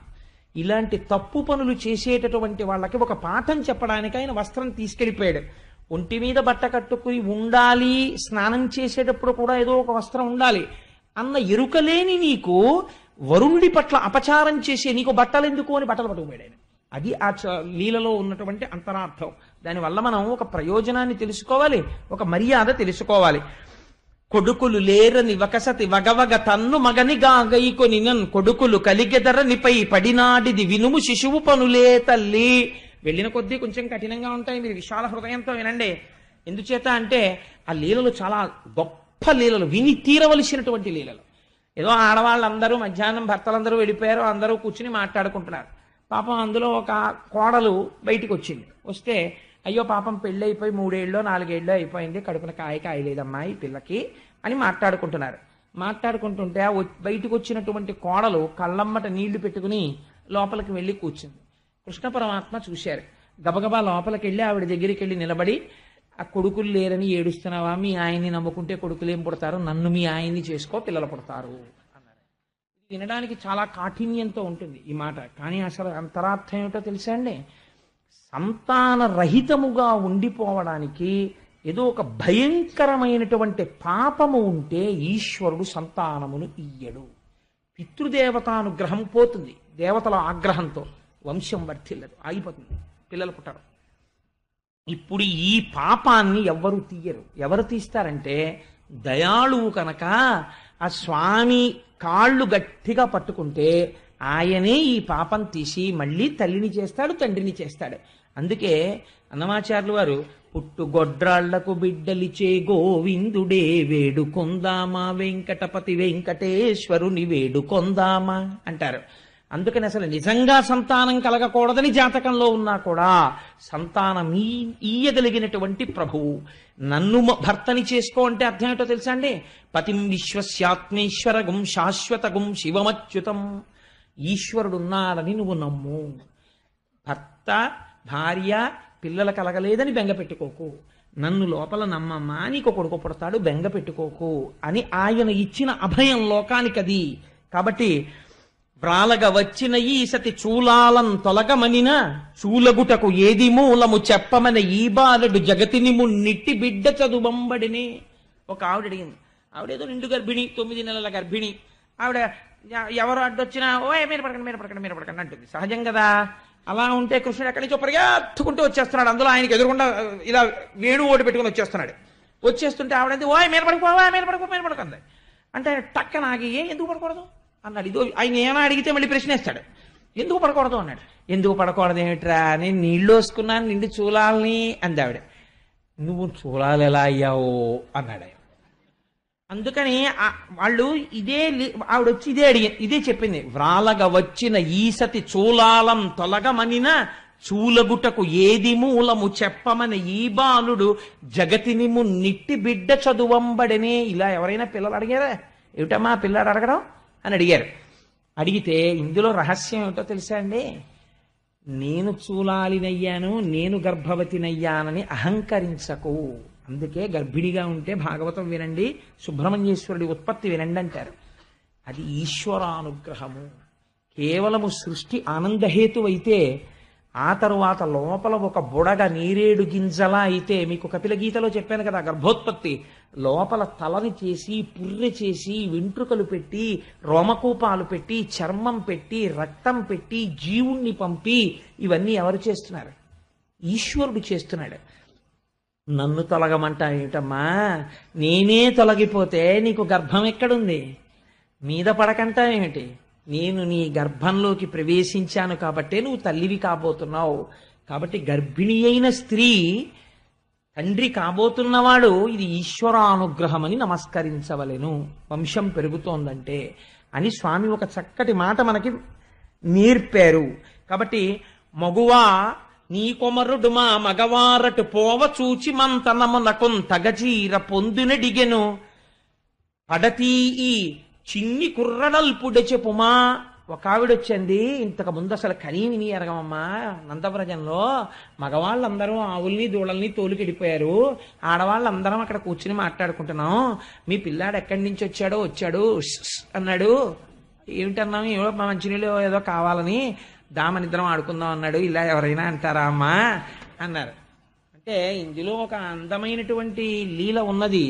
ఏమిటంటే సూర్యుడు ప్రకాశిస్తూ ఉండగా పగటిపూట రాత్రి జరిగినటువంటి విశేషాల్ని, దాంపత్య సంబంధమైన విషయాల్ని బహిరంగ చర్చలు చేయకూడదు. సూర్యప్రకాశం ఉన్నంతసేపు ఈశ్వరానుగ్రహాన్ని అనుసంధానం చెయ్యాలి. కాబట్టి అదే పనిగా అటువంటి మాటలు చర్చించుకోవడం, ఇట్లాంటి విషయాలు మాట్లాడుకునే అలవాటున్న వాళ్ళ దగ్గరికి వెళ్ళి పరమాత్మ మీది వ్యభిచార బుద్ధి, ఎందుకని అది దాంపత్యమునందు అది ఒక భాగమని అర్థం చేసుకోకుండా 24 గంటలు అదే రంధితో మాట్లాడుకునేటటువంటి మీరు పశుతుల్యులు అని చెప్పడానికి, మీకు అదే క్రీడ, మీ జీవితానికి ఇంకొకటి లేదని ఒక బుద్ధి చెప్పాడు. ఇంకంతకన్నా నేను దాని గురించి వ్యాఖ్యానం చెయ్యను. కాబట్టి నా కొడుకును నా కోడలు ఏకతమున్న పెనగ పాము నీతడు వేయినవన్ కోకలెరుంగక పారిన కూకలిడె నీసు తుండుగుణమెగుణాఠ్య. పైకి చాలా కఠినంగా అనిపిస్తాయండి, చెప్పకపోతే జీవితంలో తెలియవు. దేశం పాడైపోవడానికి, కుటుంబాలు పాడైపోవడానికి కారణాలన్నీ ఆ లీలల్లో ఉన్నాయి. అందుకని నేను చెప్తున్నాను, ఇవి పరమ పవిత్ర పాలకొండ లాంటి మనస్సుతో మీకు చెప్తున్నాను ఈ లీలలు. అంటే నా కొడుకును నా కోడలు ఏకతమున్న పెనగా మిట్ట మధ్యాహ్నం వేళ ఆవిడ కొడుకు కోడలు అమ్మ బయట పడుకో అని తలుపేసి వాళ్ళిద్దరూ దాంపత్య సుఖాన్ని అనుభవిస్తున్నారు. చూశాడు కృష్ణ పరమాత్మ. ఎక్కడి నుంచి పట్టుకొచ్చాడో పావునో దాన్ని పట్టుకొచ్చాడు. కిటికీలోంచి ఆ పావును తీసి వీళ్ళ మీద పారేశాడు. పారేసేటప్పటికి ఒంటి మీద నూలుపోగు లేదు, పాము వచ్చేసింది. ఆ పావును చూసి భయపడి వీళ్ళు తలుపులు తీసుకుని బయటకు వచ్చేసారు. వచ్చేగానే ఊరుకున్నాడా, లౌడ్ స్పీకర్లా అరిచాడు, ఓయేమో రెండు రెండు రెండు రెండు అన్నాడు. అందరూ వచ్చి బయటకు వచ్చి చూశారు. ఏమిటమ్మా నీ కొడుకు చేసిన పనులు? నా కొడుకును నా కోడలు ఏకతమున్న పెనగ పాము నీతడు వేయివన్ కోకలెరుంగక పారిన కూకలిడె నీసు తుండు గుణమెగుణాఠ్య. అంటే ఇందులో ఉన్న రహస్యం మీకు నేను ఆ దక్ష ప్రజాపతి, ఆ తరువాత హిరణ్యకశిపులు పుట్టే ముందు కపిలుడు, ఆ కశ్యప ప్రజాపతి, దితి దగ్గర చెప్పాను. వంశంలో దారుణమైన పిల్లలు ఎందుకు పుడతారో తెలుసా అండి? కాలము కాని కాలమునందు రమించకూడదు దంపతులు. అలా రమిస్తే ఉగ్రభావనలు కలిగినటువంటి వాళ్ళు, దేవతా తిరస్కారం చేసేవాళ్ళు జన్మించి ఐశ్వర్యం వెళ్ళిపోతుంది. అందుకే కొన్ని ఇళ్లలో అంటారు, మహానుభావుడు వాళ్ళ ముత్తాతగారిటువంటి వాడు, తాతగారిటువంటి వాడు, తండ్రిటువంటి వాడు, ఈయన విషయంలో చూడండి ఐశ్వర్యం హారతి కర్పూరంలో అయిపోయింది, ఎన్ని దురలవాట్లో ఎలా వచ్చాయోనండి అంటారు. ఇది రావడానికి కారణం జనన సమయమునకు హేతువైన ప్రవర్తన తల్లిదండ్రుల యందు లేకుండుట. కాబట్టి సూర్యుడు ప్రకాశిస్తుండగా కృతజ్ఞతా దోషం అంటుకుంటుంది. అటువంటి భయంకరమైనటువంటి ఫలితాలను ఇస్తారు దేవతలు. కాబట్టి ఆ పని చెయ్యకూడదు. కాబట్టి ఇది పశుకామము అని చెప్పడానికి పావుని విసిరాడు స్వామి. లోపల ఎంత గొప్ప రహస్యం ఉందో చూడండి. ఓయమ్మ నీ కుమారుడు మా ఇండ్లను పాలు పెరుగు మన నీడమ్మ పోయదమెక్కడికైనను మాయన్నుల సురభులాన మంజులవాణి. ఆఖరికి వాళ్ళు అన్నారు, అమ్మా ఇంకా నీ కొడుకు ఎలాగో మా ఇంట్లో పాలు పెరుగు బతకనివ్వడు, ఈ ఊరు విడిచి వెళ్ళిపోతామమ్మా, ఈ ఊళ్ళో ఆవుల మీద మా అన్నగారైనటువంటి నందమహారాజు గారి మీద ఒట్టు, మేమందరం వెళ్ళిపోతున్నామమ్మా అన్నారు. అంటే ఆవిడ చూసి అంది, ఇవన్నీ ఎప్పుడు చేశాడంది. ఇవాళ పొద్దున్నే లేటెస్ట్ క్రైమ్స్ ఇవన్నీ, పాత ఛార్జ్ షీట్ కాదు ఇది, కొత్తగా ఇవాళ పొద్దున చేశాడమ్మా. ఎక్కడున్నాడు? ఇంట్లోనే మొలగంట టింగ్ టింగ్ టింగ్ టింగ్ అని మోగుతుంటే గోడవారు ఉన్నాడు. పిలిస్తే వచ్చాడు. ఆవిడేమో పాలిస్తే అమ్మా నేను ఆడుకుని వస్తానమ్మా అని వెళ్ళాడు. అమ్మ ఆకలేసేస్తోందమ్మా అని ఇంట్లోకి వచ్చి అప్పుడే బువ్వ తిని పడుకున్నాడు. ఆవిడంది, అమ్మాయి ఎంత అన్యాయం అమ్మా, నా కొడుకు అందంగా ఉంటాడు బుజ్జి కృష్ణుడని మీరేమో ఇన్ని చాడీలు చెప్తారా? అన్యమెరుగడుతన ఎంత నాడుచుండు మంచి వాడితడెగ్గులు మనరమ్మ రామలారత్రిలోక అభిరామలార తల్లులార గుణవతీమ తల్లులార అందావిడ. అన్యమెరుగడుతన ఎంత నాడుచుండు. అయ్యో మా అబ్బాయికి కింద 2 పళ్ళు పైన 2 పళ్ళు అంతే, 4 దంతాలు వాడికి, నోట్లో వేలెడితే కొరకలేడమ్మా, వాడి మీద ఇన్ని నేరాలు చెప్తారా? పాపం వాడికి ఏం తెలుసు, నా ఒళ్ళో ఉన్నాడు, ఇక్కడే ఉన్నాడు, నేనే పెట్టానన్నాం, ఇంత వెన్న తినేశాడా, వాడికి ఉన్న ఇంత చిన్ని బొజ్జకి అన్నీ అబద్ధాలే, అలా చెప్పకూడదమ్మా అంది. చిత్రం ఏమిటో తెలుసా అండి, ఇవన్నీ ఒక్కొక్కళ్ళు చెప్తూ ఉంటే అందరిళ్లల్లో తను చేశానని ఆయనకి తెలుసు. వాళ్ళు చెప్తున్నప్పుట అమ్మ ఒళ్ళోనే పడుకుని దూరంగా పరిగెత్తలేదు. కాంతలు తల్లితో తన వికారములెల్లగణింప భీతుడై శాంతుని పెంపునన్ పరుమ సాధుని పెంపున గోలమాక్కి విభ్రాంతుని కైవడిన్ జడుని భంగి కుమారకుడురకుండే ఏ వింతయులేక తల్లి కుచవేదికపై తలమోపియాడుచున్. అమ్మ ఒళ్ళో పడుకుని ఆ పమిట కొంగు నోట్లో పెట్టుకుని వాళ్ళు అలా చెప్తుంటే కన్నార్పకుండా వాళ్ళ వంక చూసి నీ చేశానా అన్నట్టుగా మళ్ళీ ఇలా అమ్మ వంక చూసి అనేవట. అమ్మ ఇలా వీడి వంక చూసి no I refuse this charge, నువ్వు చేసి ఉండవు అనేది. మళ్ళీ రెండో ఆవిడ చెప్తుంటే మళ్ళీ ఆవిడ వంక ఇలా చూసి కొట్టేస్తుందేమో అన్నట్టుగా అమ్మ అని ఇలా భయంగా చూసేవట. మళ్ళీ అమ్మ ఏం పర్వాలేదని ఇలా నిమిరితే మళ్ళీ పడుకునేవట. ఇలా కాంతలు తల్లితో తన వికారములెల్లగణింప భీతుడై ఎంతో భయపడిపోయిన వాళ్ళ, సాధుని సంపునం చాలా అమాయకుళ్ళ, ఏ తప్పు చెయ్యని వాళ్ళ, జడుని భంగి, అసలు చెప్తే తప్ప ఇలాంటి అల్లరి ఉంటుందా ప్రపంచంలో? అసలు అలా వెన్న దొంగతనం చేస్తారా? అలా ఆడవాళ్ళతో మాట్లాడతారా? అలా కూడా మాట్లాడతారా అన్నట్టుగా చూసేవట. జడుని భంగి కుమారకుడు రకుండే. ఎక్కడ ఏ వింతయులేక తల్లి కుచవేదికపై తలమోపి ఆడుచున్. అమ్మ కొగ్గుతో ఆడుకుంటూ అలా చూస్తుంటే అమ్మ పొంగిపోయి వాడి బుర్ర పట్టుకుని ముద్దులు ఎట్టేసుకుని ఆ చిన్ని కృష్ణుణ్ణి, మా అబ్బాయి అలాంటి వాడేమి కాదు, పండు అవతలకండి. చూసారా ఎలా గెలిచేశానా మా అమ్మ ఒళ్ళో పడుకుని అని ఓ దొంగ నవ్వు నవ్వాడు వాళ్ళ వంక చూసి. వాళ్ళు అన్నారు, అవును ఇప్పుడు ఎందుకు తెలుస్తుందిలే, ఇన్ని ఇళ్లలో జరిగింది నీ ఇంట్లో జరగదేమిటి? జరుగుతుంది. అప్పుడు మేమందరం స్టేడియంలో కూర్చుంటాం, నీ ఇంట్లో జరిగినప్పుడు నువ్వేం చేస్తావో మేము చూస్తాం. అదేమిటో రేపు చూద్దురు గాని దాన్ని ఉలూకల బంధనం అంటారు. మహాశివరాత్రికి కృష్ణుడికి తేడా లేదన్న